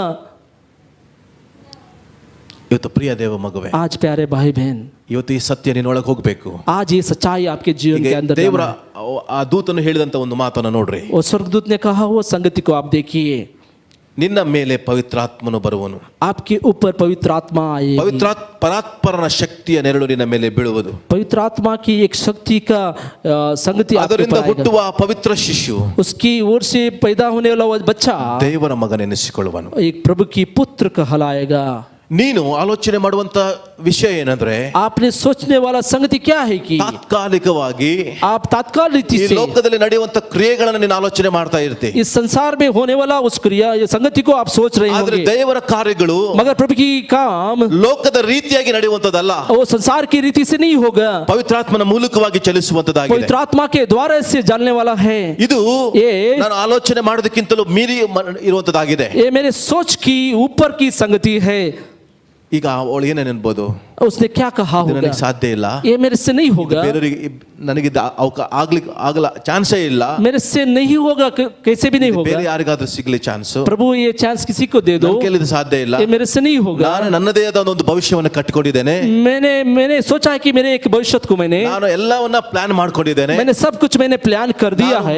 ಈ ರೀತಿಯಾಗಿ ಮದುವೆಯಾಗಿ ಈ ರೀತಿಯಾಗಿ ಎಲ್ಲ ಓಡಾಡಬೇಕು, ಒಂದು ಮನೆ ಕಟ್ಟಬೇಕು, ಒಂದು ಚೆನ್ನಾಗಿರ್ಬೇಕು, ಒಂದು ಬಂಗ್ಲಲ್ಲಿ ಇರಬೇಕು, ಒಂದು ಕಾರಲ್ಲಿ ಇರಬೇಕು, ನಾನು ಈ ರೀತಿಯಾದಂತ ಒಂದು ಆಲೋಚನೆ ಮಾಡಿಕೊಂಡು ಹೋಗ್ತಾ ಇದ್ದೇನೆ. मैंने इस घर पे रहना है, इतना बड़ा बंगला बनाना है, कार पे जाना है, ऐसा मैंने सोचा ನನ್ನ है। ಒಂದು ಮಾರ್ಗದಲ್ಲಿ ನಾನು ಹೋಗ್ತಾ ಇದ್ದೇನೆ मेरे रास्ते पे मैं जा रहा हूँ ಅಂತ ನೀನು ಆಲೋಚನೆ ಮಾಡಬಹುದು. आप सोचे होंगे, ಆದ್ರೆ ದೇವರ ಉದ್ದೇಶ ನಮ್ಮಲ್ಲಿ ಬರುವಾಗ मगर प्रभु की उद्देश्य आपके जीवन में आने ನಿನ್ನ के समय में ಉದ್ದೇಶಗಳನ್ನ ದೇವರು ಚೇಂಜ್ ಮಾಡ್ಬಿಡ್ತಾನೆ. आपके उद्देश्य को प्रभु बदलेगा। ಹಾಲೆಲೂಯಾ, हालेलुया, ಹೇಳ್ರಿ ಹಾಲೆಲೂಯಾ. हालेलुया। ನೋಡ್ರಿ, ಅವಳ ಉದ್ದೇಶನೇ ಬೇರೆ ಇತ್ತು, उसकी उद्देश्य ही दूसरा था, ಆದ್ರೆ ದೇವರು ಅವಳ ಉದ್ದೇಶದಲ್ಲಿ उसकी उद्देश्य में प्रभु ಬೇರೆ ಆಗಿ ಆತನನ್ನು ತೆಗೆದುಕೊಂಡು ಹೋಗ್ತಾ ಇದ್ದಾನೆ. दूसरे रास्ते पे उसको लेके जा रहा ಈಗ है। ಹೇಳ್ರಿ, ನೀವು ನಿಮ್ಮ ಉದ್ದೇಶದಲ್ಲಿ ನಡೀಲಿಕ್ಕೆ ಇಷ್ಟಪಡ್ತೀರಾ ಅಥವಾ ದೇವರ ಉದ್ದೇಶಕ್ಕೆ ಬರ್ಲಿಕ್ಕೆ ಇಷ್ಟಪಡ್ತೀರಾ? आप आपके उद्देश्य पे चलने के लिए चाहते हैं, नहीं तो प्रभु की उद्देश्य पे चलने के लिए चाहते हैं। ಹಾಲೆಲೂಯಾ, हालेलुया, ಹೇಳ್ರಿ ಹಾಲೆಲೂಯಾ, हालेलुया। ಹೇಳ್ರಿ ಹಾಲೆಲೂಯಾ. ನಾನು ಲಾಸ್ಟ್ ಆ ಸತ್ಯಕ್ಕೆ ಬಂದಾಗ ನಿಮಗೆ ಅರ್ಥ ಆಗತ್ತೆ. ಈಗ मैं अकेले में वो सच्चाई को मैं आऊंगा, उस समय में आपको ಆ पता ಸತ್ಯದ चलेगा। ಒಳಗೆ ನೀವು ಬಂದಾಗ ನಿಮಗೆ ಅರ್ಥ ಆಗಬಹುದು. उस सच्चाई के अंदर आने के समय में आपको समझ में आएगा। ಡ್ರೀಮ್, ಅವಳು ಕಂಡಂತ ಎಲ್ಲ ಕನಸುಗಳು, उसने देखा वो सभी स्वप्न, ಆ ಕನಸುಗಳು, उसके स्वप्न ಅದೆಲ್ಲವೂ वो सभी ಒಂದೇ ಒಂದು ಸೆಕೆಂಡ್ ಅಲ್ಲಿ एक ही सेकंड में ಅದು ಮರೆಯಾಗಿ ಹೋಗ್ತಾ ಇದೆ. वो सभी जा रहा है। ಇದು ಹೇಗೆ ಸಾಧ್ಯ? ये कैसे होगा? ಇದನ್ನ ಹೇಗೆ ನಾನು ये ಸ್ವೀಕರಿಸಬೇಕು? कैसे मैं स्वीकार करूंगा? ನಾನು ಆಲೋಚನೆ ಮಾಡಿದ್ದು ಹೀಗೆ, मैंने सोचा होगा ಅದು ऐसा, ನನ್ನ ಜೀವಿತದಲ್ಲಿ ಆಗ್ತಿರೋದು ಹೇಗೆ, मगर मेरा जीवन में होने वाला ಇದನ್ನ ನಾನು ऐसा ಯಾವ ರೀತಿ नहीं, ಸ್ವೀಕಾರ मैं ಮಾಡಲಿ कैसे इसको स्वीकार करूंगा? ಅಂತ ಹೇಳಿದಾಗ, उस समय में ನಿನ್ನ ಬಂಧುವಾದ मगर आपकी एक बंधु ಎಲಿಜಬೆತ್ ಹೇಳಿದಾಳಲ್ಲ, एलिशिबा है ना, ಆಕೆಯ ಗರ್ಭದಲ್ಲಿ उस गर्भ में, ಗಂಡು ಮಗುವದೆ, उसके गर्भ में एक पुत्र है। ಅದಕ್ಕೆ 6 ತಿಂಗಳು ಮೊದಲೇ, इसके 6 महीने के पहले ही, 6 ತಿಂಗಳು ಮೊದಲೇ इसलिए 6 महीने के पहले ही ದೇವರು ಆ ಕನ್ಫರ್ಮೇಶನ್ ಅನ್ನ ಒಳಗೆ ಹಾಕುವುದಕ್ಕಾಗಿ उसके जीवन में कंफर्मेशन डालने के लिए ಒಂದು ರಿಮೈಂಡ್ ಅನ್ನ ದೇವರು ಕೊಡ್ತಾ ಇದ್ದಾನೆ. उसको एक रिमाइंड कर रहा है। ನಿನ್ನ ಬಂಧುವಾದ ಎಲಿಜಬೆತ್ ಹೇಳಿದಾಳಲ್ಲ, आपकी कुटुंबी है ना ಅವಳಿಗೆ ಒಂದು एलिशिबा, ಗಂಡು ಮಗು ಇದೆ,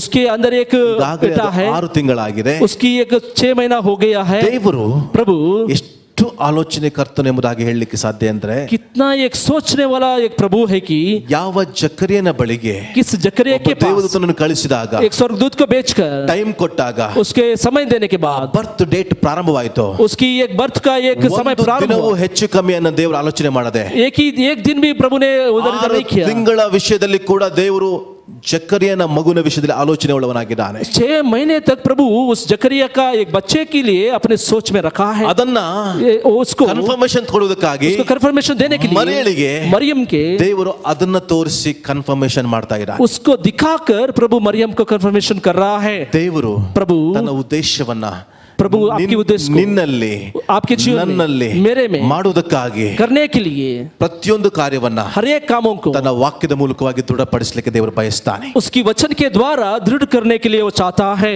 ನಿನ್ನನ್ನ आपको ಹಿಂದೆ ನಡೆದಂತ ಡೈರೆಕ್ಷನ್ಗೆ ದೇವರು ತೆಗೆದುಕೊಂಡು ಹೋಗೋದಕ್ಕೆ ದೇವರು ತೀರ್ಮಾನ ಮಾಡ್ತಾನೆ. आपने पिछले संगति को क्या सोचा था उस डायरेक्शन में लेके ಮರಿಯಳನ್ನ मरियम को ಎಲಿಜಬೆತಳ ಕಡೆಗೆ ತೋರಿಸುವುದಕ್ಕೆ ದೇವರು ಪ್ರಾರಂಭಿಸಿದ್ದಾನೆ. एलिशिबा के ओर दिखाने के लिए प्रभु चाह रहा है. ಯಾಕೆಂದ್ರೆ क्योंकि ಇವಳ ಪ್ರಶ್ನೆಗೆ इसकी प्रश्न ಇವಳ ಒಂದು को ಉದ್ದೇಶಗಳಿಗೆ इसकी उद्देश्य ದೇವರು ಒಂದು ಉತ್ತರವನ್ನು ಕೊಡಬೇಕಾಗಿತ್ತು. प्रभु को उत्तर देना था.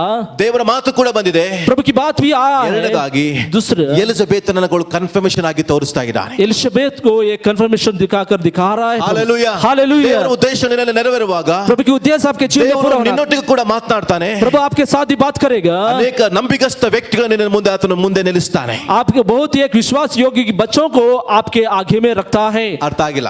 आपको समझ में नहीं आया होगा. ನಿನ್ನಲ್ಲಿ ದೇವರು ತನ್ನ ವಾಕ್ಯವನ್ನು ದೃಢಪಡಿಸುವಾಗ आपके अंदर प्रभु की वाचा पूरा होना तक ನಿನ್ನ ನಂಬಿಕೆಯನ್ನು ದೇವರು ಸ್ಟ್ರಾಂಗ್ ಆಗಿ ಮಾಡುವುದಕ್ಕಾಗಿ आपकी विश्वास को बढ़ाने के लिए प्रभु ಇನ್ನೊಬ್ಬ ವ್ಯಕ್ತಿಯನ್ನು ನಿನಗಾಗಿ ದೇವರು ಬೆಳೆಸ್ತಾ ಇರ್ತಾನೆ. और एक व्यक्ति को आपके लिए वो ये खड़ा कर रहा है. ಅರ್ಥ ಆಗಿಲ್ಲ. आपको समझ में नहीं आया होगा. ಅರ್ಥ ಆಗಿಲ್ಲ.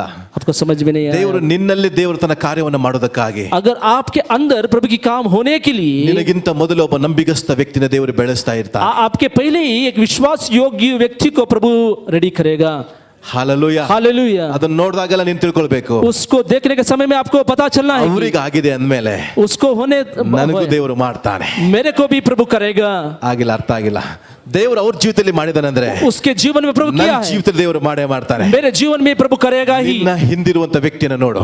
आपकी पीछे में रहने वाले व्यक्ति को ಅವ್ರ देखिए. ಜೀವಿತದಲ್ಲಿ ದೇವರು ಮಾಡಿದಾನೆ. उसके जीवन में प्रभु ने किया ನನ್ನ है. ಜೀವಿತದಲ್ಲಿ ದೇವರು ಮಾಡ್ತಾನೆ ಎಂಬುದಾಗಿ ನಂಬಿಕೆಯನ್ನು ದೇವರು ತಗೊಂಡು ಬರ್ತಾನೆ. मेरे जीवन में प्रभु करेगा ऐसा एक विश्वास से कहिए. ಎಷ್ಟು ಜನಕ್ಕೆ ಅರ್ಥ ಆಯ್ತು ಇವತ್ತು? कितने लोगों को ये विश्वास आ गया है ದೇವರು कि ಅಲ್ಲಿ ಅದ್ಭುತವನ್ನು ನಡೆಸಿದಾನೆ. प्रभु ने उधर भी चमत्कार ಅವ್ರ किया ಜೀವಿತದಲ್ಲಿ है. ಅದ್ಭುತ ನಡೆಸಿದಾನೆ. उसके जीवन में चमत्कार ದೇವರು ತನ್ನ किया है. ಮಾತನ್ನು ಒಂದೊಂದು ರೀತಿಯಲ್ಲಿ ನೆರವೇರಿಸ್ತಾ प्रभु ने ಬಂದಿದ್ದಾನೆ. एक एक रीति से अपने बातों को पूरा करते आया है. ಹುಟ್ಟಿದಾಗಲೂ वो जन्मने होने के ಬೆಳೆದಾಗಲೂ बाद ಸತ್ತಾಗಲೂ उसकी मरने तक भी, ಜೀವಿಸಿದಾಗಲೂ उसके जीवन ಯಾವ में तक ಮಾತನ್ನು ದೇವರು ನೆರವೇರಿಸಬೇಕಾಗಿತ್ತು किस भाग में प्रभु ಅದನ್ನು की उद्देश्य ನೆರವೇರಿಸ್ತಾ पूरा ಬಂದಿದ್ದಾನೆ. उसको पूरा करते आया है. ಇವತ್ತು ಕೂಡ ನಿನ್ನ ಜೀವಿತ ಆತ ನೆರವೇರಿಸಲಿಕ್ಕೆ ಶಕ್ತನಾಗಿದ್ದಾನೆ. आज भी आपके जीवन में पूरा करने के लिए वो ದೇವರು ನಿನಗೆ सर्वशक्तिमान है. ಯಾವುದನ್ನ ರಿಮೈಂಡ್ ಮಾಡ್ತಾ ಇದ್ದಾನೆ ಗೊತ್ತಾ? क्या आपको याद दिला रहा है प्रभु? क्या ಯಾವುದನ್ನ ದೇವರು ನಿನಗೆ ತಿರುಗಿ ತೋರಿಸ್ತಾ ಇದ್ದಾನೆ ಗೊತ್ತಾ? प्रभु क्या आपको दिखा रहे पता है? ಯಾವ ವ್ಯಕ್ತಿಯ ಜೀವಿತದಲ್ಲಿ ಅದನ್ನ ನಾನು ಮಾಡಿದ್ದೇನೋ ಅದನ್ನ ದೇವರು ರಿಮೈಂಡ್ ಮಾಡೋದಕ್ಕೆ ದೇವರು ತೀರಿಸ್ತಾ ಇದ್ದಾನೆ. किस संगति को मैंने उस व्यक्ति के जीवन में किया है आपके जीवन में करूंगा ऐसा दिखा रहा है. ಯಾಕೆ? क्यों? ದೇವರಿಗೆ ನಿನ್ನ ಜೀವಿತದಲ್ಲಿ ಮಾಡಬೇಕಂತ ಇದ್ರೆ मगर प्रभु ने करने का संगति रहेगा तो ಅದಕ್ಕಿಂತ ಮೊದಲೇ ಅದನ್ನು ಪ್ಲಾನ್ ಮಾಡಿರ್ತಾನೆ. उसके पहले प्रभु उसके लिए प्लान करेगा. ಹಾಲೆಲೂಯಾ. हालेलुया. ಹಾಲೆಲೂಯಾ. हालेलुया. ಎಷ್ಟು ಜನಕ್ಕೆ ಅರ್ಥ ಆಗ್ತಾ ಇದೆ? कितने लोगों को समझ में आ रहा है? ಯೇಸು ಹುಟ್ಟಬೇಕೆಂಬುದಾಗಿ यीशु पैदा होने का संगति 16 ತಿಂಗಳಲ್ಲಿ ಪ್ಲಾನ್ ಮಾಡಿಲ್ಲ. ये 16 महीने का एक संगति में प्लान नहीं किया हुआ ಈ ಜಗದುತ್ಪತ್ತಿಗೆ ಮುಂಚೆನೇ ನಮ್ಮನ್ನು ಕ್ರಿಸ್ತನಲ್ಲಿ ದೇವರು ಆರಿಸಿಕೊಂಡಿದ್ದಾನೆ. इस जग की उत्पत्ति के पहले ही प्रभु ने उसको प्लान किया है. ಹಾಲೆಲೂಯಾ. हालेलुया. ಹಾಲೆಲೂಯಾ. हालेलुया. ಈಗ ಸತ್ಯವಾದ ವಿಷಯವನ್ನು ತಿಳ್ಕೊಳ್ರಿ. आज एक सच्चाई को आप जान लीजिए. ಹಾಲೆಲೂಯಾ. हालेलुया. ಈಗ आप अभी 2 ಕೊರಿಂಥ 5:17 ಹೋಗೋಣ. दूसरा कोरिन्थियों का पुस्तक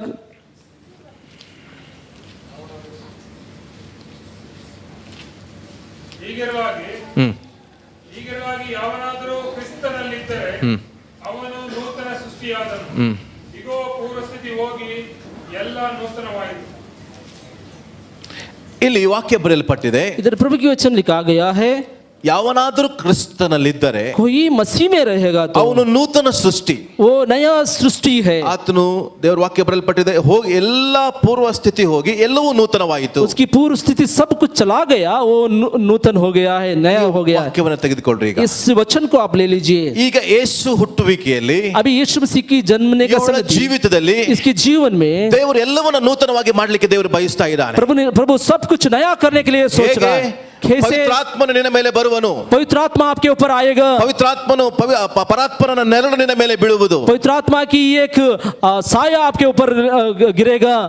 ಆಗ उस समय में ನಿನ್ನಲ್ಲಿ आपके अंदर ಹೊಸ ಸೃಷ್ಟಿ ಉತ್ಪನ್ನವಾಗ್ತದೆ. एक नया सृष्टि उत्पन्न होगा. ಹಾಲೆಲೂಯಾ. हालेलुया. ಹಾಲೆಲೂಯಾ. हालेलुया. ಯಾವ ರೀತಿ कौन सा व्यक्ति ಯೇಸು ಹುಟ್ಟಿದಾಗ यीशु मसीह जन्म के समय में ಅವಳು ಪವಿತ್ರಳಾಗಿದ್ದಳು, वो पवित्र थी, ಅವಳಲ್ಲಿ ಪಾಪ ಇರಲಿಲ್ಲ. उसके अंदर पाप नहीं था. ಆದ್ರೆ ಯೇಸು ಅವಳಲ್ಲಿ ಹುಟ್ಟುವುದಕ್ಕೆ कब यीशु मसीह उसके अंदर पैदा हो ದೇವರು गया? ನೇಮಕ ಮಾಡಿದನು. कब उसने प्रभु ने सोचा कि ಯಾವಾಗ कब ನೀನು ಕ್ರಿಸ್ತನಲ್ಲಿ ಬರುವುದಕ್ಕೆ ತೀರ್ಮಾನ ಮಾಡ್ತೀಯೋ, कब आप यीशु मसीह में आने के लिए आप तीर्मान ಪವಿತ್ರತೆಯಲ್ಲಿ लेते हैं, ಜೀವಿಸುವುದಕ್ಕೆ ತೀರ್ಮಾನ प्रभु ಮಾಡ್ತೀಯೋ, के लिए जीने के लिए तीर्मान लेते हैं, ಪವಿತ್ರಾತ್ಮನ ನೆರಳು ನಿನ್ನ ಮೇಲೆ ಬೀಳುವಾಗ पवित्र आत्मा की साया आपके ऊपर ನೀನು मिलेगी, ಕೂಡ ನೂತನ ಸೃಷ್ಟಿಯಾಗಿ आप ಮಾರ್ಪಡ್ತೀಯ. भी एक नूतन सृष्टि बनेंगे. ಅರ್ಥ ಆಗ್ತಾ ಇದೆಯಾ? आपको समझ में आ रहा है? ಹಾಲೆಲೂಯಾ. हालेलुया। ಈಗ 1ನೇ ಅಧ್ಯಾಯ 26ನೇ ವಚನಕ್ಕೆ ಬನ್ರಿ. ಆದಿಕಾಂಡ 1:26ಕ್ಕೆ. ये उत्पत्ति का पुस्तक है 1 अध्याय का 26 वचन। ಓದ್ರಿ. ಆಮೇಲೆ ದೇವರು ಹಾ. ನಮ್ಮ ಸ್ವರೂಪದಲ್ಲಿ ನಮ್ಮ ಹೋಲಿಕೆಗೆ ಸರಿಯಾಗಿ ಮನುಷ್ಯರನ್ನು ಉಂಟು ಮಾಡೋಣ. ಅವರು ಸಮುದ್ರದಲ್ಲಿರುವ ಮೀನುಗಳ ಮೇಲೆಯೂ ಇದು ಆತನ ಮೊದಲನೇ ಸೃಷ್ಟಿ. ये उसकी पहली की एक सृष्टि ಮನುಷ್ಯನ है, ಮೊದಲನೇ ಸೃಷ್ಟಿ. मानव की एक पहला सृष्टि है। ಸೃಷ್ಟಿ ಮಾಡಿದ ನಂತರ प्रभु ने सृष्टि किया है, ಜೀವ ಶ್ವಾಸವನ್ನು ದೇವರು ಊದಿದ್ದಾನೆ. अपने एक जीव श्वास को उसके अंदर फूंका है। ಆದಾಮನು ಬದುಕುವ ಪ್ರಾಣಿಯಾದನು. आदम एक जीवित प्राणी है। ದೇವರ ಒಂದು ಆ ಆತ್ಮನು ಅವನೊಳಗೆ ಚಲಿಸುವಾಗ, वो पवित्र आत्मा उसके अंदर रहने के समय में, ದೇವರ ಆತ್ಮನ ಅವಳಗೆ ಚಲಿಸುವಾಗ उसके अंदर पवित्र आत्मा की संगति रहने के समय ಒಂದು में ನೂತನ ಸೃಷ್ಟಿಯಾಗಿ ಮಾಡಲ್ಪಟ್ಟನು. वो नूतन एक सृष्टि हो गया। ಯಾವಾಗ ಶಿಲುಬೆ ಮೇಲೆ कब प्रभु ने क्रूस के ऊपर ಯೇಸು ಪ್ರಾಣ ಕೊಟ್ಟನು, यीशु मसीह ने जान दे दिया, ಆ ಜೀವ ನಮ್ಮೊಳಗೆ ಬರುವಾಗ, उस जीव हमारे अंदर आ गया। ಪವಿತ್ರ ಆತ್ಮ ನಮ್ಮಲ್ಲಿ ಚಲಿಸುವಾಗ पवित्र आत्मा हमारे संगति में रहने ನಾವು से ಕೂಡ ನೂತನ ಸೃಷ್ಟಿಯಾಗಿ ಮಾಡಲ್ಪಡ್ತೇವೆ. हम भी नया सृष्टि ಪವಿತ್ರ बन गए ಆತ್ಮ हैं। ನಮ್ಮಲ್ಲಿ ಬರುವಾಗ, पवित्र आत्मा हमारे अंदर आने के समय में, ಯಾವ ಸೃಷ್ಟಿ ಮಾಡುವಾಗ ದೇವರ ಪರಿಪೂರ್ಣ ಅಧಿಕಾರ ಆದಾಮನಲ್ಲಿತ್ತೋ, कौन सा एक परिपूर्ण अधिकार आदाम में था, ಯಾವ ಆದಾಮನಿಗೆ ದೇವರು ಪವಿತ್ರಾತ್ಮನನ್ನು ಊದುವಾಗ कब पवित्र आत्मा को प्रभु ने आदाम के अंदर फूंका था, ತಾನು ಎಲ್ಲದರ ಮೇಲೆ ಅಧಿಕಾರವನ್ನು ಹೊಂದಿಕೊಂಡಿದ್ದನು. सब कुछ के ऊपर उसने अधिकार पाया था। ಎಲ್ಲದರ ಮೇಲೆ ಅಧಿಕಾರ ಆತನಿಗೆ ಸಿಕ್ಕಿತು. सब कुछ के ऊपर उसने अधिकार कैसे पाया था ಎಲ್ಲರ कि ಮೇಲೆ ಆತನು ಅಧಿಕಾರವನ್ನು ಮಾಡುವಂತ ಕೆಪಾಸಿಟಿನ ದೇವರು ಅವನಿಗೆ ಕೊಟ್ಟನು. कैसे उसने सब कुछ के ऊपर अधिकार चलाने की ಯಾವಾಗ ನೀನು कैपेसिटी ನೂತನ ಸೃಷ್ಟಿ ಆಗ್ತೀಯೋ, कब आप नया सृष्टि बनेंगे, ಎಲ್ಲದರ ಮೇಲೆ ಅಧಿಕಾರವನ್ನು ದೇವರು ನಿನಗೆ सब ಕೊಟ್ಟಿದ್ದಾನೆ. कुछ ऊपर आप अधिकार चला सकते हैं। ಹಾಲೆಲೂಯಾ. हालेलुया। ಅದೇ ಪವಿತ್ರಾತ್ಮನ ನೆರಳು वही पवित्र आत्मा की ಮರಿಯಲ್ಲಿ साया ಬರುವಾಗ मरियम के ऊपर आने के समय में ಇಲ್ಲಿ ಸೃಷ್ಟಿಯಾಗದಿರುವಂತ ಕಾರ್ಯಗಳು ನೂತನ ಸೃಷ್ಟಿಯಾಗಿ ಮಾಡಲ್ಪಟ್ಟವು. कौन सा सृष्टि नहीं हुआ था, वो नया सृष्टि हो गया। ಹಾಲೆಲೂಯಾ. हालेलुया। ಎಷ್ಟು ಜನರಿಗೆ ಅರ್ಥ ಆಗ್ತಾ ಇದೆ? कितने लोगों के समझ में आया? ಹಾಲೆಲೂಯಾ. हालेलुया। ಒಬ್ಬ ಸಾಮಾನ್ಯ ಮನುಷ್ಯನ ಹುಟ್ಟಬೇಕಾಗಿದ್ರೆ एक सामान्य व्यक्ति को ऐसा करेगा तो ಇಬ್ಬರ ಸಂಪರ್ಕ ಬೇಕು. दो व्यक्ति का संपर्क होना है। ಆದ್ರೆ मगर ಯೇಸು ಹುಟ್ಟುವಾಗ यीशु मसीह का पैदा हुआ ಮರಿಯಳಲ್ಲಿ मरियम में ಪವಿತ್ರಾತ್ಮನು पवित्र आत्मा ಗರ್ಭ ಧರಿಸುವುದರ ಮೂಲಕವಾಗಿ उसको गर्भवती ನೂತನ बनाने के ಸೃಷ್ಟಿಯಾಗಿ ಮಾಡಲ್ಪಟ್ಟನು. नया एक सृष्टि बना दिया। ಅರ್ಥ ಆಗ್ತಾ ಇದೆಯಾ? Hallelujah. Hallelujah. Hallelujah. Hallelujah. Hallelujah. Hallelujah. ಯಾವನಾದ್ರೂ ಕ್ರಿಸ್ತನಲ್ಲಿದ್ದರೆ, कोई यीशु मसीह में रहेगा तो, ಕ್ರಿಸ್ತನಲ್ಲಿ ಹುಟ್ಟಿದರೆ, अगर यीशु मसीह में पैदा ಕ್ರಿಸ್ತನು होगा ನಿಮ್ಮಲ್ಲಿ ಹುಟ್ಟಿದ್ದಾರೆ, तो, यीशु मसीह आपके अंदर पैदा ಕ್ರಿಸ್ತನು ನಿಮ್ಮ होगा ಮೂಲಕವಾಗಿ ಜನ್ಮವನ್ನು ತಾಳುವುದಾಗಿದ್ರೆ, अगर आपके साथ यीशु मसीह पैदा होगा तो ನೀನು ನೂತನ ಸೃಷ್ಟಿಯಾಗಿ आप एक नया सृष्टि बनेंगे। ಹಾಲೆಲೂಯಾ. हालेलुया। ಎಲ್ಲಾ ಪೂರ್ವ ಸ್ಥಿತಿ ಹೋಗಿ सभी पूर्व संगति चला जाकर ಎಲ್ಲವನ್ನು ದೇವರು ನೂತನವನ್ನಾಗಿ ಮಾಡಿಬಿಡ್ತಾನೆ. सब कुछ प्रभु नया कर देगा। ಹಾಲೆಲೂಯಾ. हालेलुया। ಇಲ್ಲಿ ನೋಡ್ರಿ, अभी इधर देखिए, ಮರಿಯಳನ್ನು ಗಮನಿಸ್ರಿ. मरियम को देखिए, ಇದು ಹೇಗಾದೀತು? ये कैसे होगा? ಆಗ ಹೇಳುವಂತ ದೇವರ ಮಾತೇನಾಗಿತ್ತು? मगर प्रभु ने कहा वो संगति, ಪವಿತ್ರಾತ್ಮನು ನಿನ್ನ ಮೇಲೆ ಬರುವನು. पवित्र आत्मा आपके ऊपर आएगा। ಪವಿತ್ರಾತ್ಮನು ನಿಮ್ಮ ಮೇಲೆ ಬರುವನು. पवित्र आत्मा आपके ऊपर आएगा। ಪವಿತ್ರಾತ್ಮನ ನೆರಳು ನಿನ್ನ ಮೇಲೆ ಬರುವಾಗ, पवित्र आत्मा की एक साया आपके ऊपर आने के ಪವಿತ್ರಾತ್ಮ समय, ನಿನ್ನಲ್ಲಿ ಬರುವಾಗ, पवित्र आत्मा आपके अंदर आने के समय ನಿನ್ನಲ್ಲಿ में, ಆಗದಿರುವಂತ ಒಂದು ಬರ್ತನ ದೇವರು ನಿನ್ನೊಳಗೆ ಹಾಕುವುದಕ್ಕೆ ದೇವರು कौन सा संगति आपके अंदर नहीं जन्म रहा है, वो जनेगी ऐसा कर रहा है। ಹಾಲೆಲೂಯಾ. हालेलुया। ಹೇಳ್ರಿ ಹಾಲೆಲೂಯಾ. सभी कहिए, ಹೇಳ್ರಿ ಹಾಲೆಲೂಯಾ. ಈಗ ಎಕ್ಸಾಂಪಲ್, अभी एक उदाहरण मैं दूंगा। ನನ್ನನ್ನು ನೋಡಿದಾಗೆಲ್ಲ, मेरे को देखने के समय में ಇವ್ನು ನೋಡಿದಾಗೆಲ್ಲ ಇವರು ಮೂಗು ಇವ್ನು ನೋಡಿದ್ರೆ ಅವನ ಅಪ್ಪ ಕಣ್ಣಂಗೆ ಕಾಣ್ತಾನೆ ಅಂತ ಹೇಳ್ತಾರೆ. उसके एक नोज देखेगा तो ये पिता के जैसे ही देखेगा। ಆಮೇಲೆ ನಾವು ಏನಾದರೂ ಪೋಲಿತನ ಮಾಡುವಾಗ कभी ये एक दूसरा संगति करते हैं, ಇವರು ಅವರ ಅಪ್ಪನು ಹಂಗೆ ಮಾಡ್ತಾ ಇದ್ದ, ಇವನು ನೋಡು ಹಂಗೆ ಮಾಡ್ತಾನೆ ಅಂತಾರೆ. उसका पिता भी ऐसा ही करता था, वो वैसा ही भी कर रहा है। ಕೆಲವೊಂದು ಸಾರಿ बहुत बार ನೋಡಿದಾಗ ಅಪ್ಪನ ಕ್ಯಾರೆಕ್ಟರ್ ಹೇಳ್ಬಿಡ್ತಾರೆ ಮಕ್ಕಳು. ಕೆಲವು पिता की ये कैरेक्टर को बच्चों को देख के कहते हैं। ತಂದೆ ತಾಯಿಗಳನ್ನ ನೋಡಿದಾಗ माता पिता को देखने के समय में, ನೋಡದೆ ಹೋಗಿದ್ರೆ ಪರವಾಗಿಲ್ಲ, ಮಕ್ಕಳ ನೋಡಿದ್ರೆ ಹೇಳ್ತಾರೆ ನಿಮ್ಮ ಅಪ್ಪನೂ ಹಿಂಗೆ ಇರ್ಬೇಕು, ನಿಮ್ಮ ಅಮ್ಮ ಇರ್ಬೇಕು, ಅದಕ್ಕೆ ನೀನು ಹಿಂಗೆ ಮಾಡ್ತಾ ಇದೀಯಾ. अगर आप वो बच्चे को देखने के बाद कहते हैं कि आपका पिता और माँ भी ऐसा ही थे, इसलिए वो कहते हैं। ಅದು ಫಿಸಿಕಲ್ ಬರ್ತ್. ये एक फिजिकल बर्थ है। ಆ ಫಿಸಿಕಲ್ ಬರ್ತ್ ಇಂದ वो शारीरिक ಒಬ್ಬ जन्म ವ್ಯಕ್ತಿಯ से ಕ್ಯಾರೆಕ್ಟರ್ ಅನ್ನು ಕಂಡುಹಿಡಿದಾಗಿದ್ರೆ, आपकी एक व्यक्ति को कैरेक्टर का पता चल जाता है तो ಸ್ಪಿರಿಚುವಲ್ ಬರ್ತ್ ಇಂದ अगर स्पिरिचुअल बर्थ से ಸ್ಪಿರಿಚುವಲ್ ಆಕ್ಟಿವಿಟೀಸ್ ಕೂಡ ನೀನು ಕಾಣಬಹುದು. स्पिरिचुअल संगति को आप देख सकते हैं। ಅದೇ ನೂತನ ಸೃಷ್ಟಿ. वही एक नया ಪೂರ್ವ सृष्टि ಸ್ಥಿತಿ है। ಹೋಗಿ एक पूर्व ಎಲ್ಲವೂ स्थिति ನೂತನವಾಯಿತು. सब कुछ नया हो गया। ಫಿಸಿಕಲ್ ಬರ್ತ್ ಇಂದ ये शारीरिक ಪಾಪವನ್ನ बर्थ से ಜಯಿಸಲಿಕ್ಕೆ ಆಗ್ತಾ ಇರಲಿಲ್ಲ. ಪಾಪಕ್ಕೆ ऊपर ವಿಜಯ नहीं पा सकते। ಸ್ಪಿರಿಚುವಲ್ ಬರ್ತ್ ಇಂದ Spiritual birth ಪಾಪವನ್ನ से ಜಯಿಸುವುದಕ್ಕಾಗಿ इस्हाक पे ತಂದೆ ಆಗಿರುವ ಆತನು ಪ್ರಭು ಮರಿಯಳ ಪರಮೇಶ್ವರ, ಮೂಲಕವಾಗಿ ಮರಿಯಂ के ಮಾಡೋದಕ್ಕೆ द्वारा ಪ್ರಾರಂಭಿಸಿದ್ದಾನೆ. वो करने के लिए रेडी हो गया है. ಅರ್ಥ ಆಗ್ತಾ ಇದೆಯಾ? आपको समझ में आ रहा है? ಹೇಳ್ರಿ ಹಾಲೆಲೂಯ. हालेलुया. ನಿನ್ನ ಮಾತಿನಂತೆ ನನಗಾಗಲಿ, आपकी बात के अनुसार मेरे ವರ್ಡ್ पर ದೇವರ ವಾಕ್ಯದಂತೆ ನನಗಾಗಲಿ ಎಂಬುದಾಗಿ ಕೇಳಿಕೊಳ್ಳಿ. वो करे कि प्रभु आपके वचन के द्वारा ही मेरे जीवन में हो जाए. ಹಾಗಿದ್ರೆ इसलिए ಸಹೋದರಿಯರೇ, बहन, ನಿನ್ನ ಜೀವಿತದಲ್ಲಿ आपके जीवन में ನೀನು ಶ್ರೇಷ್ಠಳಾಗಿದ್ದಿ. आप श्रेष्ठ हैं. ದೇವರ ಮಾತು ನಿನ್ನ ಮೇಲೆ ಬಂದಿದೆ. पवित्र एक प्रभु की वचन आपके ऊपर आया है. ದೇವರ ವಾಗ್ದಾನ ನಿನ್ನೊಳಗೆ ಬರುವುದಕ್ಕೆ ದೇವರು ಇಟ್ಟಿದ್ದಾನೆ. प्रभु की वचन को, एक वाचा को आपके अंदर रखने के लिए प्रभु ने रखा है. हालेलुया. हालेलुया. ಅಂದ್ರೆ ನನ್ನ ಆಸೆ ಏನಿತ್ತಂದ್ರೆ, मेरा एक आशा क्या थी कि ಅವಳು ಪ್ರಾಮಿಸ್ ಅನ್ನ ಕ್ಯಾರಿ ಮಾಡುವಂತವಳು ಎಂಬುದಾಗಿ. उसने एक उसकी वाचा को अपने अंदर कैरी कर रहे हैं. ಫಸ್ಟ್ ಮಂತ್ एक पहले महीने में ಹೊಟ್ಟೆ ಕಾಣಿಸ್ತಾ ಇಲ್ಲ, अभी पेट नहीं दिख रहा है, ಯಾರಿಗೂ ಗೊತ್ತಾಗಲ್ಲ. किसी को नहीं पता चलेगा. ಪ್ರಾಮಿಸ್ ಹಾಗೆ वो एक वाचा को लेकर ಪವಿತ್ರಾತ್ಮನ ಜೀವಿತ ನಮ್ಮಲ್ಲಿ ಪವಿತ್ರಾತ್ಮನ ಕಾರ್ಯಗಳು ಹಾಗೆ पवित्र आत्मा की कार्य भी ऐसा ही ನಮ್ಮೊಳಗೆ होता है. ಇರುವಾಗ हमारे अंदर रहने के समय में ಅದು ನಮಗೆ ಗೊತ್ತಾಗಲ್ಲ, हमको नहीं पता चलेगा, ಯಾರು ಅದನ್ನು ಕಂಡಿಡಿಯಕ್ಕಾಗಲ್ಲ. कोई भी उसको नहीं जांचेगा. ಎರಡನೇ ತಿಂಗಳು दूसरा महीना ಸ್ವಲ್ಪ ಹೊಟ್ಟೆ ಮುಂದೆ ಬಂತು, थोड़ा पेट आगे आ गया. ನೋಡೋರು ನೋಡಿದ್ರು, देखने वाले देखने लगे ಯಾಕೆ ಹಿಂಗ್ ಬಂತು, कैसे आ गया है. ಮಾತಾಡೋದಕ್ಕೆ ಪ್ರಾರಂಭಿಸಿದ್ರು. वो बोलने लगे ಬಿಡು, ಏನೋ ದಪ್ಪ ಆಗಿರ್ಬೇಕು. कोई गलत हो गया 3 होगा. ಮಂತ್ಸ್ तीसरी महीने ಇನ್ನೂ ಹೊಟ್ಟೆ ಮುಂದೆ ಬರ್ತಾ ಇದೆ, और भी आगे पेट आ रहा है, ಏನೋ ಮಿಸ್ಟೇಕ್ ಆಗಿರ್ಬೇಕು. कुछ मिस्टेक हो गया है. ಈಗ अभी ದೇವರ ಮಾತು ಬಂದಾಗ प्रभु की वचन कब आएगा, ಅವಳಲ್ಲಿ ಏನು ಕಾರ್ಯಗಳು ಕಾಣಲಿಲ್ಲ. कुछ भी वो संगति उसके अंदर नहीं दिखाई ದೇವರ पड़ा. ಮಾತು ಬಂತಷ್ಟೇ. प्रभु की बात उसके अंदर आई, उतना ही ಅವತ್ತೇನ ಅವಳು ಸ್ವೀಕಾರ ಮಾಡೋದಕ್ಕೆ ರೆಡಿ ಇದ್ಲು. उसको उसने स्वीकार करने के लिए रेडी थी. ಆದ್ರೆ ದೇವರು ಅವಳನ್ನ ಪ್ರಿಪೇರ್ ಮಾಡುವಾಗ मगर कब प्रभु ने उसको प्रिपेयर किया, 9 ತಿಂಗಳಲ್ಲಿ ಆಗುವಂತ ಕಾರ್ಯಗಳಿಗೂ ದೇವರು ನೀನು ಹೇಗೆ ಸ್ಟ್ರಾಂಗ್ ಆಗಿ ಜೀವಿಸಬೇಕೆಂಬುದಾಗಿ ದೇವರು ಪ್ರಿಪೇರ್ ಮಾಡಿಬಿಟ್ಟಿದ್ರು. 9 महीने तक आपको कैसे स्ट्रांग रहना है, उस संगति को ಒಂದೊಂದು प्रभु ತಿಂಗಳು ಮುಂದೆ ಬರುವಾಗಲೂ ಕೂಡ एक महीने आगे आने के समय में ಜನರ ಅವಮಾನ ಮಾತುಗಳು, वो लोगों ने कहने वाला ಜನರ संगति, ತಿರಸ್ಕಾರದ ಮಾತುಗಳು, लोगों का एक संगति बोलने वाला ಜನರ संगति, ಖಂಡನೆ ಮಾತುಗಳು, बहुत लोगों का एक तिरस्कार का बात. ಆದ್ರೆ ಹೊರಗಿನ ಮಾತುಗಳು ಬರುವಾಗ वो बाहर के बात आने के समय में, ಒಳಗಿನ ಜೀವಿತವನ್ನು ನೋಡಿದಾಗಲ್ಲ अंदर की जीवन को देने के समय में, देखने के समय में ಪ್ರಾಮಿಸ್ ಇದೆ, वो अंदर वाचा ನನ್ನೊಳಗೆ है, ವಾಗ್ದಾನ ಇದೆ, ये वाचा है, ನನ್ನಲ್ಲಿ ನೆರವೇರುವಂತ ಮಾತಿದೆ, ये पूरा होने वाला संगति है, ಫುಲ್ಫಿಲ್ ಆಗುವಂತ ಮಾತಿದೆ. ये पूरा होने वाला ಅದನ್ನು संगति है. ನೋಡಿದಾಗಲ್ಲ उसको देखने के समय ಅವಮಾನವನ್ನು में ಸಹಿಸಿಕೊಂಡಿದ್ದಾಳೆ. वो सभी को उसने ನಮ್ಮೊಳಗೆ सामने ನೋಡಿದಾಗಲ್ಲ उसको अंदर देखने के ನಿಂದೆಯನ್ನು समय में ಸಹಿಸಿಕೊಂಡಿದ್ದಾಳೆ. वो सभी को ಒಳಗೆ निंदा को ನೋಡಿದಾಗಲ್ಲ सामने वो सभी देखने के ಮುಂದಾಗುವಂತ बाद ಅವಮಾನವನ್ನು वो ಸಹಿಸಿಕೊಂಡಿದ್ದಾಳೆ. सभी अवमान को उसने ಪ್ರಿಯ सह लिया. ದೇವಮಗುವೇ, प्यारे भाई ನಿನ್ನ बहन, ಜೀವಿತದಲ್ಲಿ आपके जीवन ದೇವರ में ವಾಗ್ದಾನಗಳು ನೆರವೇರುವಾಗ प्रभु की वाचा पूरा होने के समय ಹೊರಗಡೆ ಅವಮಾನ ಆಗ್ತಿರ್ತದೆ, बाहर से ಆದ್ರೆ ಅವಮಾನ आ रहा है, ಒಳಗಡೆ मगर अंदर ನಿನ್ನಲ್ಲಿರುವಂತ ವಾಗ್ದಾನವನ್ನು ನೋಡ್ತಾ ಇರು. आपके अंदर ಪ್ರತಿ वाचा को ಸಾರಿ देखने, हर एक ನಿನ್ನ बार, ವಾಗ್ದಾನವನ್ನು ನೋಡುವಾಗ हर एक बार अच्छी ಹೊರಗಡೆ वचन देखने, ಆಗುವಂತ ಪರಿಸ್ಥಿತಿಗಳು बाहर के परिस्थितियों ನಿನ್ನನ್ನು को, ಎಷ್ಟೇ ನೋವು ಮಾಡಿದ್ರು कितने भी दर्द ಒಂದು लेके ದಿನ आए, एक ಈ दिन, ಪ್ರಾಮಿಸ್ ये ನಿನ್ನ promise ಒಳಗೆ ಹೊರಗೆ ಬರುವಾಗ आपके अंदर से बाहर आने के समय में, ಅನೇಕರಿಗೆ वही ಆಶೀರ್ವಾದ ಮಾಡುವುದಕ್ಕಾಗಿ ದೇವರು बहुत लोगों को ಇಟ್ಟಿದ್ದಾನೆ. आशीष देने के लिए होगा. Hallelujah, hallelujah. हालेलुया. ಆದ್ರೆ 9 ತಿಂಗಳು मगर 9 महीने तक ಅದನ್ನು ಕ್ಯಾರಿ ಮಾಡೋದೇ ಕಷ್ಟ. उसको कैरी करने के लिए बहुत कष्ट होता है. ಅರ್ಥ ಆಗ್ತಿರ್ಬೋದು, आपको समझ में आया होगा. ನನಗೆ ಅನುಭವ ಇಲ್ಲ ಬಿಡ್ರಿ. हमको उसका अनुभव नहीं है. ಅನುಭವ ಇದ್ದವ್ರ ಹತ್ರ ಕೇಳೋಣ. अनुभव किसको है उसके पास पूछेंगे. ಒಂದೊಂದು ತಿಂಗಳು एक महीने भी ಹೇಗೆ ಹೇಗೆ ಜನರು ಮಾತಾಡಿರ್ಬೋದು, कैसे लोगों ने उससे कहा होगा, ಯಾವ ರೀತಿಯಾಗಿ कैसे ನೋಡಿರ್ಬೋದು. उसको देखा होगा. ಹಾಲೆಲೂಯಾ. हालेलुया. ಪ್ರೆಸೆಂಟ್ ಅವಮಾನ ಇದೆಯಾ?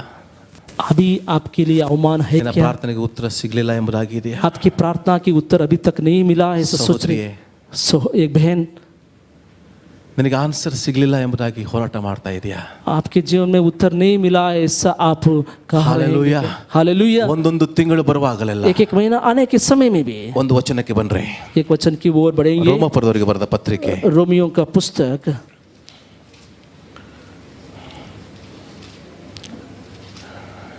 8ನೇ ಅಧ್ಯಾಯ 8वां अध्याय का 22ನೇ ವಚನ, 22 वचन, 18ನೇ ವಚನದಿಂದ ಓದ್ತಾ ಹೋಗ್ರಿ. 18 पद से आप बढ़ते जाइए. ನಮಗೋಸ್ಕರ ಮುಂದಿನ ಕಾಲದಲ್ಲಿ ಪ್ರತ್ಯಕ್ಷವಾಗುವ ಮಹಿಮಾ ಪದವಿಯನ್ನು ಆಲೋಚಿಸಿ ಈಗಿನ ಕಾಲದ ಕಷ್ಟಗಳು ಅಲ್ಪವೇ ಸರಿ ಎಂದು ಹೇಳಿಸುತ್ತೇನೆ. ಪ್ರತ್ಯಕ್ಷವಾದೀತೆಂದು ಜಗತ್ತು ಬಹು ಲವಲವಿಕೆಯಿಂದ ಎದುರು ನೋಡುತ್ತಿರುವುದು. ಜಗತ್ತು ವ್ಯರ್ಥತ್ವಕ್ಕೆ ಒಳಗಾಯಿತು.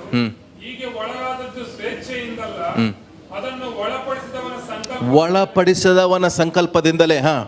ಆದರೂ ನಮಗೊಂದು ನಿರೀಕ್ಷೆ ಉಂಟು. ಅದಕ್ಕೊಂದು ನಿರೀಕ್ಷೆ ಉಂಟು. ಏನೆಂದರೆ ಆ ಜಗತ್ತು ಕೂಡ ನಾಶದ ವಶದಿಂದ ಬಿಡುಗಡೆಯಾಗಿ ದೇವರ ಮಕ್ಕಳ ಮಹಿಮೆಯುಳ್ಳ ವಿಮೋಚನೆಯಲ್ಲಿ ಪಾಲು ಹೊಂದುವುದೇ. ಜಗತ್ತೆಲ್ಲ ಇಂದಿನವರೆಗೂ ನರಳುತ್ತಾ ಪ್ರಸವ ವೇದನೆ ಪಡುತ್ತಾ ಇರುತ್ತದೆಂದು ನಾವು ಬಲ್ಲೆವು. ಪ್ರಸವ ವೇದನೆ ಅಂದ್ರೆ ಯಾವಾಗ ಡೆಲಿವರಿ ಆಗುತ್ತೆ, कब वो पीड़ा की कब वो संगति आती है कि उस समय में कब डिलीवरी होगा. ನಿಸ್ಸಿ ಹುಟ್ಟಬೇಕಾದ್ರೆ निसी के जन्मने के पहले 8 ತಿಂಗಳಿಗೆ ಡೆಲಿವರಿ ಮಾಡ್ಕೊಳ್ತೀರಿ ಅಂತ ಕೂತ್ಬಿಟ್ಟಿದ್ಲು ಅವಳು. 8 महीने में डिलीवरी मैं कर लूंगा, ಆಗಲ್ಲ, मगर वो नहीं होगा. ಈ ಕಾಟ ಒಳಗಡೆ ತಡ್ಕೊಳಕ್ ಆಗಲ್ಲ. ये मेरे से नहीं सह सकूंगी. ನಾನು ಹೇಳಿದೆ ಏನ್ ಮಾಡ್ತೀಯಾ, मगर मैं कहा ಹಂಗ್ ಮಾಡಿದ್ರೆ ತಪ್ಪಾಗತ್ತೆ, ऐसा करने से ನನ್ನ ಕೈಲಿ ಸಾಧ್ಯನೇ ಇಲ್ಲ, ಈಗಲೇ ಹೋಗಿ ಹಾಸ್ಪಿಟ್ಲಿಗೆ ನಾನು ಮಾಡ್ಕೊಬಿಡ್ತೀನಿ. मैं हॉस्पिटल में जाके मैं ऐसा डिलीवरी कर दूंगा. ಪ್ರಸವ ವೇದನೆ, मगर ये पीड़ा ಒಳಗಿರುವಂತ ಮಗು अंदर आने वाला ये ನಾನು बच्चा ಹೊರಗೆ ಬರಲಿ ಅಂತ ಕಾಯ್ತಾ ಇರ್ತದೆ. कब बाहर आने के लिए वो सोच रहा था. ನಿನ್ನಲ್ಲಿ ಹಾಕಿರುವಂತ ದೇವರ ವಾಗ್ದಾನಗಳು, मगर कब आपके अंदर आने वाला प्रभु की ದೇವರ वाचा, ವಾಗ್ದಾನಗಳು प्रभु की वाचा ಸಮಯ ಬಂದಾಗ और समय आने के समय ನೀನು ಅದನ್ನ ತಡಿಲಿಕ್ಕಾಗಲ್ಲ, आप कभी भी उसको ನೀನು रोक ಅದನ್ನ नहीं सकते. ಹಿಡಿಲಿಕ್ಕಾಗಲ್ಲ, आपको कभी भी नहीं ನೀನು रोक ಅದನ್ನ सकते. ದಬಾಯಿಸಿಡ್ಲಿಕ್ಕಾಗಲ್ಲ. कभी भी आप दबा के ದೇವರು रह नहीं ಫುಲ್ಫಿಲ್ सकते. ಮಾಡುವಂತ ಸಮಯ ಬಂದಾಗ कभी प्रभु की पूरा होने का ಯಾವ अवसर आता ಶಕ್ತಿ है ಅದನ್ನ कि ತಡಿಲಿಕ್ಕಾಗಲ್ಲ. कोई शक्ति उसको रोक नहीं सकता है. ಪ್ರಸವ ವೇದನೆ ನೀವು ಪಡ್ತಾ ಇರಬಹುದು, वो पीड़ापन आप ले रहे होंगे. ಆ ವಾಕ್ಯ ಹೊರಗೆ ಬರುವಾಗ, कब प्रभु की वचन ದೇವರ बाहर आता ಮಾತು है, ಫುಲ್ಫಿಲ್ ಆಗುವಾಗ, कब प्रभु की बात पूरा होता है, ದೇವರ ವಾಕ್ಯ ಹೇಳ್ತದೆ, प्रभु की वचन कहता है, ಮಗು बच्चा ಯಾವಾಗ ಅವಳು ನೋಡ್ತಾಳೋ कब प्रभु ने बच्चे को देखा उसने ದುಃಖವನ್ನ ಅವಳು ಮರೆತು ಬಿಡ್ತಾಳಂತೆ. उस एक दुख को वो भूल जाती है. ಹೌದಾನೆ? है कि नहीं? ನೀವು ಮಗುವನ್ನು ನೋಡಿದಾಗ ಏನ್ ಹೇಳ್ತೀರಿ? ಆ ಮಗುವನ್ನು ನೋಡಿದಾಗ ದುಃಖವನ್ನ ಮರೆತು ಬಿಡ್ತಾಳೆ ಅಂತ ದೇವರ ವಾಕ್ಯ ಹೇಳಲ್ಪಟ್ಟಿದೆ. प्रभु की वचन कहता है कि उस दुख को बच्चे को देखने के बाद वो भूल जाती ಯಾವಾಗ है. ದೇವರ ವಾಕ್ಯವನ್ನ ನಿನ್ನಲ್ಲಿ ದೇವರು ಹಾಕ್ತಾನೋ, कब प्रभु की वचन को आपके अंदर प्रभु डालता है. ಎಲ್ಲ ಹೇಳ್ರಿ स्त्री, स्त्री ಹೇಳ್ರಿ स्त्री, स्त्री ಹೇಳ್ರಿ स्त्री, सभी कई स्त्री. ದೇವರ ವಾಕ್ಯವನ್ನ, प्रभु की वचन को, ದೇವರ ವಾಗ್ದಾನವನ್ನ, प्रभु की वाचा ಸಭೆ को, ಅಂದ್ರೆ ಸ್ತ್ರೀ, कलस्या के मतलब ಸಭೆ है ಅಂದ್ರೆ स्त्री. ಸ್ತ್ರೀ, कलस्या के मतलब ಸಭೆ है ಅಂದ್ರೆ स्त्री. ದೇವರ ಮೊದಲಗಿತ್ತಿ, प्रभु की एक ಮೊದಲಗಿತ್ತಿ ಸಭೆ दुल्हन ದೇವರ की ವಾಗ್ದಾನವನ್ನ ಕ್ಯಾರಿ ಮಾಡುವಾಗ कब वो कैरी करती है कि प्रभु की वचन ಒಂದು को, ದಿನ एक दिन ದೇವರ ವಾಗ್ದಾನವನ್ನ ದೇವರು ಕಣ್ಣಾರೆ ನೋಡುವಂತೆ ಮಾಡ್ತಾನೆ. प्रभु की वाचा को प्रभु एक आंखों से देखने के लिए प्रभु करता है. ಎಲ್ಲರೂ ಖುಷಿಯಾಗ್ಬಿಟ್ರು. ಮರಿಯಳು ಅಂದ್ರೆ ಯಾರು? मरियम के मतलब है कि कौन है? ಹೆಣ್ಣು ಮಕ್ಕಳು ಮಾತ್ರ ಶ್ರೇಷ್ಠರು ಅಂತ ಅಲ್ಲ. मरियम के मतलब है कि is the woman. मगर ये कलस्या एक स्त्री है. ನಾನೇನೋ ತಿಳ್ಕೊಂಡಿದ್ದು ನನಗೇನಾದ್ರೂ ಹೇಳ್ಬಿಡ್ತೀರಂತ. मैंने सोचा Hallelujah. हालेलुया. ಪ್ರೀಸ್ಟ್, एक याजक, ಸಭೆ. ಈಗ ದೇವರು ಫಸ್ಟ್ ಸಭೆಗೆ, ಪ್ರೀಸ್ಟಿಗೆ ಮಾತಾಡ್ತಾನೆ, ನಂತರ ಸಭೆಗೆ ಮಾತಾಡ್ತಾನೆ, ನಂತರ ನೆಕ್ಸ್ಟ್ ವೀಕ್. ಹಾಲೆಲೂಯಾ. पहले याजक को, बाद में ये कलस्या को प्रभु बात करता है. ದೇವರ ವಾಕ್ಯ ಚಲಿಸುವಾಗ, प्रभु की वचन कब ದೇವರ ವಾಗ್ದಾನಗಳು ಫಲಿಸುವಾಗ, कब प्रभु की वाचा पूरा होता है, ಫಸ್ಟ್ ದೇವರು ತನ್ನ ಸೇವಕನಿಗೆ ತಿಳಿಸ್ತಾನೆ. प्रभु पहले अपने याजक को बोलता है, ದೇವರು ಸಭೆಗೆ ದೇವರು ಮಾತನಾಡ್ತಾನೆ. कलस्या को दूसरी बार बात. ಪಕ್ಕದ ನೋಡಿ ಹೇಳ್ರಿ, you are the promise carrier. आप बगल वाले से कही कि वाचा का एक लेके जाने वाला व्यक्ति, प्रॉमिस कैरियर. ನಾನು ಹೇಳ್ತಿದ್ದು ನೀವು ಪ್ರೊಫೆಷನಲ್ ಕೊರಿಯರ್ ಅಂತ ಹೇಳ್ತಾ ಇಲ್ಲ. ನೀವು ಯಾವುದೋ ಕ್ಯಾರಿಯರ್, ನೀವು ಅಥವಾ ವೇಸ್ಟ್ ಕ್ಯಾರಿಯರ್, ಡಸ್ಟ್ ಕ್ಯಾರಿಯರ್ ಅಂತ ಹೇಳ್ತಾ ಇಲ್ಲ, ನೀವು ಪ್ರಾಮಿಸ್ ಕ್ಯಾರಿಯರ್ ಅಂತ ಹೇಳ್ತಾ ಇದ್ದೀನಿ. मैं आपसे कह रहा हूँ कि प्रॉमिस कैरियर है आप. ಹೊಟ್ಟೆ ಮೇಲೆ ಕೈ ಇಟ್ಟು ಹೇಳ್ರಿ, ಇದು ಡಸ್ಟ್ ಕ್ಯಾರಿಯರ್ ಅಲ್ಲ, ಇದು ಪ್ರಾಮಿಸ್ ಕ್ಯಾರಿಯರ್ ಅಂತ ಹೇಳ್ರಿ. पेट के ऊपर हाथ रख के कहे कि ये टेस्ट कैरियर नहीं, ये प्रॉमिस कैरियर है. ಹಾಲೆಲೂಯಾ. हालेलुया. ಯಾಕೆ ಹೇಳ್ಬೇಕು? ನೀವು ಪ್ರಾಮಿಸ್ ಮಾಡ್ಬೇಕು. ಈಗ ಹೇಳ್ರಿ, ಇದು ಡಸ್ಟ್ ಕ್ಯಾರಿಯರ್ ಅಲ್ಲ, ये ಇದು डस्ट कैरियर ಪ್ರಾಮಿಸ್ नहीं, ಕ್ಯಾರಿಯರ್. ये प्रॉमिस कैरियर है. ಡೇ ಬೈ ಡೇ ದಿನ ದಿನಕ್ಕೆ हर एक दिन, ಹೊರಗೆ ಬಂದು ನಿಮ್ಮನ್ನು ಆಶೀರ್ವಾದ ಮಾಡೋದಕ್ಕಾಗಿ ದೇವರು ಕಾಯ್ತಾ हर ಇದ್ದಾರೆ. एक दिन वो बाहर आके आपको आशीष करने के लिए चाहता है. ಹಾಲೆಲೂಯಾ. हालेलुया. ಎಂತ ವಾಗ್ದಾನ ಬಂತು? कैसे एक वाचा आया, ಪರಾತ್ಮನ ನೆರಳು ಈತನ ಮೇಲೆ ಬರುವುದು. एक परात्पर का एक शक्ति आपके ऊपर ಎಂತ ವಾಗ್ದಾನ ನೋಡ್ರಿ, ಎಂತ ಪ್ರಾಮಿಸ್ ಕ್ಯಾರಿಯರ್ ನೋಡಿ ಅವಳು. ಲೂಕನ ಬರೆದ ಸುವಾರ್ತೆಯಲ್ಲಿ ಓದ್ರಿ ಅದನ್ನ. लूक के सुसमाचार में आप देखिए उस वचन को. ಅದರಿಂದ ಹುಟ್ಟುವ ಪವಿತ್ರ ಶಿಶು ದೇವರ ಮಗನೆನಿಸಿಕೊಳ್ಳುವನು. ಆತನೇ ದೂತನು ನಿನ್ನ ಮೇಲೆ ಪವಿತ್ರಾತ್ಮ ಬರುವುದು, ಪರಾತ್ಪರನ ಶಕ್ತಿಯ ನೆರಳು ನಿನ್ನ ಮೇಲೆ ಬೀಳುವುದು. ಆದ್ದರಿಂದ ಹುಟ್ಟುವ ಆ ಪವಿತ್ರ ಶಿಶು ದೇವರ ಮಗನೆನಿಸಿಕೊಳ್ಳುವುದು. ಹಾಲೆಲೂಯಾ. हालेलुया. ದೇವರ ಮಗನೆನಿಸಿಕೊಳ್ಳುವುದು. प्रभु की बच्चा कहलाएगा. ದೇವರ ಮಗನೆಂದ್ರೆ प्रभु की बेटा कहने का ದೇವರ ಸಾರೂಪ್ಯ, प्रभु की एक स्वरूप, ದೇವರ ಮಾತು, परमेश्वर की ದೇವರ बात, ಕ್ರಿಯೆ, परमेश्वर की ದೇವರ कार्य, ದೇವರ ಪ್ರತಿಯೊಂದು ಪರಲೋಕದ ಕಾರ್ಯಗಳು ಭೂಲೋಕದಲ್ಲಿ ಕಾಣಲ್ಪಡುವಂತೆ ಮಾಡುವಂಥದ್ದು. परमेश्वर की सारी स्वर्ग की काम उस बेटे के अंदर दिखाई पड़ रहा है. ಪಕ್ಕದ ನೋಡಿ ಹೇಳ್ರಿ, बगल वाले से कही, ನೀನು ಕ್ಯಾರಿ ಮಾಡ್ತಿರೋದು, आप कैरी कर रहे हैं, ಹೇಳ್ರಿ, ನೀನು ಕ್ಯಾರಿ ಮಾಡ್ತಿರೋದು आप कैरी क्या कर रहे हैं? ಪರಲೋಕವನ್ನೇ, स्वर्ग को ही, ಪರಲೋಕವನ್ನೇ, स्वर्ग को ही, ಪರಲೋಕವನ್ನೇ ದೇಶಕ್ಕೆ ತೋರಿಸ್ತಾ ಇದೆಯಾ? स्वर्ग को ही देश को दे रहे हैं. ಕೆಲವರು ಹೊಟ್ಟೆ ನೋಡ್ತಾ ಇದ್ರೆ ಏನೇನ್ ಕ್ಯಾರಿ ಮಾಡ್ತಾ ಇದೀವಿ ಅಂತ ಅಲ್ಲ. आप बहुत पेट को देख रहे हैं कि क्या कैरी कर रहे हैं. ಹಾಲೆಲೂಯಾ. हालेलुया. ನೀನು ಕ್ಯಾರಿ ಮಾಡ್ತಿರೋದು आप कैरी कर रहे ಏನ್ हैं, ಗೊತ್ತಾ? क्या पता है? ದೇವರ ಮಗನನ್ನ, प्रभु की बेटे को. ಪರಲೋಕದಿರುವಂತ ಎಲ್ಲ ಕಾರ್ಯವನ್ನ ಈ ಭೂಮಿಯಲ್ಲಿ ತೋರ್ಪಡಿಸುವುದಕ್ಕಾಗಿ ದೇವರು ನಿನ್ನಲ್ಲಿ ಇಟ್ಟಿದ್ದಾನೆ. स्वर्ग की सारे कामों को इस धरती पर दिखाने के लिए प्रभु ने आपको रखा है. ಹೇಳ್ರಿ, ಈಗ कहिए आप, ನಿನ್ನೊಳಗೆ ಎಂತ ಸಾಮರ್ಥ್ಯ ಇದೆ? आपके अंदर क्या सामर्थ्य है कि ಪರಲೋಕವನ್ನೇ ಜನರಿಗೆ ತೋರಿಸುವಂತ ಸಾಮರ್ಥ್ಯ स्वर्ग ನಿನ್ನಲ್ಲಿದೆ. को ही लोगों को दिखाने वाला सामर्थ्य आपके अंदर है. ಯೇಸುವಿನ ಹುಟ್ಟುವಿಕೆಯಲ್ಲಿ यीशु मसीह का जन्म के ಸಭೆಗೆ संग ಬಂದ ಆಶೀರ್ವಾದ ಏನು? वो कलीसिया की आशीष क्या है कि ದೇವಾದಿ ದೇವನನ್ನ ಪ್ರಪಂಚಕ್ಕೆ ತೋರಿಸುವಂತ ಸಾಮರ್ಥ್ಯವನ್ನು ದೇವರು ನಿನ್ನಲ್ಲಿ ಸೀಡ್ ಹಾಕಿದ. परमेश्वर की सारी एक संगति को इस संसार को दिखाने वाला संगति दिखा है. ಇದು ಅರ್ಥ ಆದವರು ಮಾತ್ರ ಹಾಲೆಲೂಯಾ. इस किसको समझ में आया वो हालेलुया कहेगा. ನೀನ್ ತಿಳ್ಕೊಂಡಿದ್ಯಾ ನೀನ್ ಆರ್ಡಿನರಿ, आपने सोचा है कि आप ऑर्डिनरी हैं, ಆದ್ರೆ ನೀನ್ ಆರ್ಡಿನರಿ ಅಲ್ಲ. मगर आप सामान्य व्यक्ति नहीं है. ದೇವರ ಸಾಮರ್ಥ್ಯವನ್ನ आप प्रभु की सामर्थ्य को ಸಭೆಯಲ್ಲಿ ದೇವರು ನಿನ್ನ ಮೂಲಕವಾಗಿ ಜನರಿಗೆ ಲೋಕಕ್ಕೆ ತೋರಿಸುವುದಕ್ಕಾಗಿ कलीसिया में ಪರಾತ್ಪರನಾದ ಕುಮಾರನು ನಿನ್ನಲ್ಲಿ ಹುಟ್ಟಿದ್ದಾನೆ. आपको परमेश्वर का बेटा आपके अंदर जन्मा है. ಹಾಲೆಲೂಯಾ. हालेलुया. ಪವಿತ್ರ ಶಿಶು ये पवित्र शिशु ಯೇಸು, ಯೇಸು, ಪಾಪದಿಂದ ಬಿಡಿಸಿ ಕಾಯುವಾತನು, ಪಾಪೋं से छुटकाने ಇಮ್ಮಾನುವೇಲ್, वाले, ಇಮ್ಮಾನುವೇಲ್. ದೇವರು ನನ್ನ ಸಂಗಡ ಇದ್ದಾನೆ. परमेश्वर हमारे साथ है. ಇನ್ man El, Immanuel, in in man, Man, ಮನುಷ್ಯನೊಳಗೆ ಮಾನವ के अंदर, ದೇವಾದಿ ದೇವನ ಎಲ್ ಇರುವಾತನಾಗಿದ್ದಾನೆ. परमेश्वर मानव के अंदर रहने वाला संगति है. ಇನ್ ಮ್ಯಾನ್ इन मैन ಎಲ್ ಆಗಿರುವಾತನು एल होने का संगति ನಿನ್ನೊಳಗೆ ಪ್ರೊಡ್ಯೂಸ್ ಆಗ್ಲಿಕ್ಕಿದ್ದಾನೆ. आपके अंदर से बाहर आने वाला है. ಅರ್ಥ ಆಗಿಲ್ಲ? आपको समझ में नहीं आया? ಸಾಮಾನ್ಯನಾಗಿರುವಂತ सामान्य व्यक्ति, ಮನುಷ್ಯನಾಗಿರುವಂತ मानव, ನನ್ನಲ್ಲಿ ನಿನ್ನಲ್ಲಿ आप और हमारे जीवन ಎಲ್ में El Elohim, El Roi, El Shaddai ಆಗಿರುವಾತನು ನಿನ್ನೊಳಗೆ ಬಂದು ನಿನ್ನ ಮೂಲಕವಾಗಿ ಚಲಿಸುವುದಕ್ಕೆ ಆತನು ಬಯಸ್ತಾ एल ಇದ್ದಾನೆ. शडाई, एल रोई होने वाला पवित्र परमेश्वर आपके अंदर से बाहर आने वाला है. ಅದಕ್ಕೆ ಇಮ್ಯಾನ್ಯುವೆಲ್. इसलिए इम्मानुएल लिखा है. हालेलुया. ನಾನು ಹೇಳ್ತಾ ಇದ್ದೀನಿ, ದೇವರು ಎಷ್ಟು ದೊಡ್ಡ ಸಾಮರ್ಥ್ಯ ನಿಮ್ಮ ಥ್ಯಾಂಕ್ ಯು ಜೀಸಸ್. ಹೇಳ್ರಿ, 12 ಗಂಟೆ ಆಗ್ತಾ ಇದೆ, ಹೇಳ್ರಿ. 12 बजे हो रहा है. Thank you lord.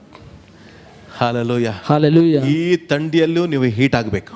इस एक ठंडी के दिन में आपको गर्मी होना है. ಐಸಲ್ಲೂ ಕೂಡ ನೀವು ಗರಂ ಆಗ್ಬೇಕೀಗ. इस ठंडी में भी गर्म होना है आपको.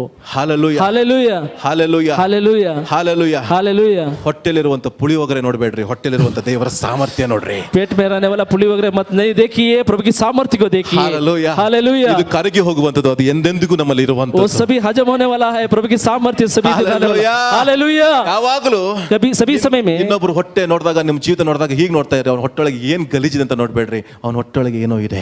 मगर एक व्यक्ति को ಇಮ್ಯಾನ್ಯುಯಲ್ ಇದ್ದಾನೆ. देखने के समय में ಸೀಡ್ ಇದೆ, ಅವನೊಳಗೆ ಪ್ರಾಮಿಸ್ ಇದೆ, ಅವನೊಳಗೆ ಬ್ಲೆಸ್ಸಿಂಗ್ಸ್ ಇದೆ, ಅವನ ಆಶೀರ್ವಾದ ಇದೆ, ಅವನಲ್ಲಿ ಅನೌಂಟಿಂಗ್ ಇದೆ, ಅವನಲ್ಲಿ ಕರೆ ಇದೆ, ಅವನಲ್ಲಿ ಅಭಿಷೇಕ ಇದೆ ಎಂಬುದಾಗಿ ನೋಡಿ ಮಾತನಾಡ್ರಿ. आमीन. उसके अंदर एक अभिषेक है, ऐसा देखकर आप बातें कीजिए. ಹಾಲೆಲೂಯಾ. हालेलुया. ಎಲ್ಲರೂ ನಿಮ್ಮ ಹೊಟ್ಟೆ ಒಂದ್ಸರಿ ಮುಟ್ಕೊಳ್ತೀರಾ? सभी लोग अपने पेट को एक बार छू के देखेंगे क्या? ನನ್ನೊಳಗೆ ಹಾಕಿರುವಂತ ಸೀಡ್, मेरे अंदर रहने वाला प्रभु की बीज, ಎಲ್ ಎಲೋಹಿಮ್, यल एलोहिम, ಎಲ್ ಎಲೋಹಿಮ್, यल एलोहिम, ಎಲ್ ಶಡಾಯ್, यल शडाई, ಎಲ್ ರೋಹಿ. यल रोही. ಹಾ ಹೇಳ್ರಿ, ಏನೇನಿದೆ ಹೇಳ್ತಾ ಹೋಗ್ರಿ. ನೀನ್ ಹಂಗೆ ಹೇಳ್ತಾ ಹೋದ್ರೆ ಹೇಳ್ತಾ ಹೋಗ್ರಿ. ಹಾ ಹೇಳ್ತಾ ಹೋಗ್ರಿ. Thank you Lord. L Roi, L Rohi. ಅದು ಬರೀ ಹೊರಗಡೆ ಹಾಡ್ತಾ ಇದೀವಿ, ಒಳಗಡೆ ಹಾಡ್ರಿ, ಒಳಗಿಂದ ಹಾಡ್ರಿ. अंदर से आप गाइए. ಒಳಗಿಂದ ಹಾಡ್ರಿ. अंदर से गाइए. ಒಳಗಿಂದ ಜೀವಕರಾದ ಒಳಗಳು ಡುಬು ಡುಬು ಡುಬು ಡುಬು ಡುಬು ಡುಬು ಅಂತ ಹೊರದು ಎಲ್ಲರ ಮೇಲೆ ಹಾರಿಲಿಕ್ಕಿದೆ. ಹಾಲೆಲೂಯಾ. हालेलुया. ಮತ್ತೆ ಬೇರೆ ಶಬ್ದ ಅಲ್ಲ, ಡುಗು ಡುಗು ಡುಗು ಡುಗು. Hallelujah. Hallelujah. Hallelujah. Hallelujah. Hallelujah. ಹೇಳ್ರಿ ಹಾಲೆಲೂಯಾ. हालेलुया. ಹೇಳ್ರಿ ಹಾಲೆಲೂಯಾ. ಸಭೆಗೆ ಕೊಡಲ್ಪಟ್ಟಂತ ಮಾತೇನು? कलीसिया को देने वाला संगति बात क्या है? ಯಾರು? मरियम ಪವಿತ್ರ कौन है? ಸಭೆ, पवित्र ये कलीसिया ಪವಿತ್ರ है. ಕನ್ಯೆ. पवित्र ये कन्या है. ಮದುವೆ ಆಗ್ಲಿಲ್ಲ, ये शादी नहीं हुआ ಈ है. ಸಭೆಗೆ ಇನ್ನು ಮದುವೆ ಆಗ್ಲಿಲ್ಲ. उस स्त्री को नहीं ಮೊದಲಿಂಗನು ಬರ್ತಾನೆ. ये दूल्हा आएगा. आमीन. हालेलुया. ಅದಕ್ಕೆ ಬರೆಯಲ್ಪಟ್ಟಿದೆ ಕನ್ಯೆ ಕನ್ಯೆ. इसलिए लिखा गया है कि कन्या, ಸಭೆಗೆ ಕೊಡಲ್ಪಟ್ಟಂತ ಮಾತು ಏನು? एकलस्या को देने वाला संगति क्या है? ದೇವರ ದಯೆ ಹೊಂದಿದವರೇ, प्रभु की दया पाने वाली, ನಿನಗೆ ಶುಭವಾಗಲಿ. आपको शुभ हो। ದೇವರ ದಯೆ ಹೊಂದಿದವರೇ, प्रभु की दया पाने वाली, ಶುಭವಾಗಲಿ. प्रभु की शुभ हो। ನಿನ್ನನ್ನು ನಂಬಿ आपको विश्वास ನಿನ್ನ ಮೇಲೆ रखे, ವಿಶ್ವಾಸ ಇಟ್ಟು आपके ऊपर ನಾನು विश्वास ನಿನ್ನ ಮೇಲೆ ಒಂದು रखे। ಸೀಡನ್ನು ಹಾಕ್ತಾ ಇದ್ದೇನೆ. मैं एक सीड को डाल रहा हूं। ಪವಿತ್ರ ಶಿಶು ಎನಿಸಿಕೊಳ್ಳಿಕ್ಕಿದ್ದಾನೆ. वो पवित्र शिशु ನಿನ್ನ हो ಮೇಲೆ रहा है। ಪವಿತ್ರಾತ್ಮನ ನೆರಳು ಬರ್ಲಿಕ್ಕಿದೆ. पवित्र आत्मा की साया ನೀನು आएगा। ದೇವರ ಮಗನೆನಿಸಿಕೊಳ್ಳಿಕ್ಕಿದೆ. पवित्र आत्मा एक ಸಭೆಯನ್ನ ದೇವರು प्रभु ಎಷ್ಟು ಪ್ರೀತಿ ಮಾಡ್ತಾನೆ ಅಂತ ನೋಡ್ತಾ ಇದ್ದಾರೆ. कलस्या के ऊपर प्रभु कैसा प्रेम रख रहा है, देखिए। Praise the Lord. हालेलुया। ಸಭೆ ಯಾರು? कलस्या कौन है? ಮರಿಯಳು. मरियम। ಆದ್ರೆ ಉಲ್ಟಾಗ್ಬಿಡ್ತು. मगर इसको उल्टा हो गया अभी। ಯಾರೋ ತೆಗೆದುಕೊಂಡು ಹೋಗಿ ಮರಿಯಳನ್ನೇ ಶ್ರೇಷ್ಠವಾಗಿ ಮಾಡ್ಬಿಟ್ರು. मगर बहुत लोग मरियम को ही श्रेष्ठ ಅವ್ರಿಗೆ ಗೊತ್ತಿಲ್ಲ लगा। ಮರಿಯಳು ಯಾರು? मरियम को सभे।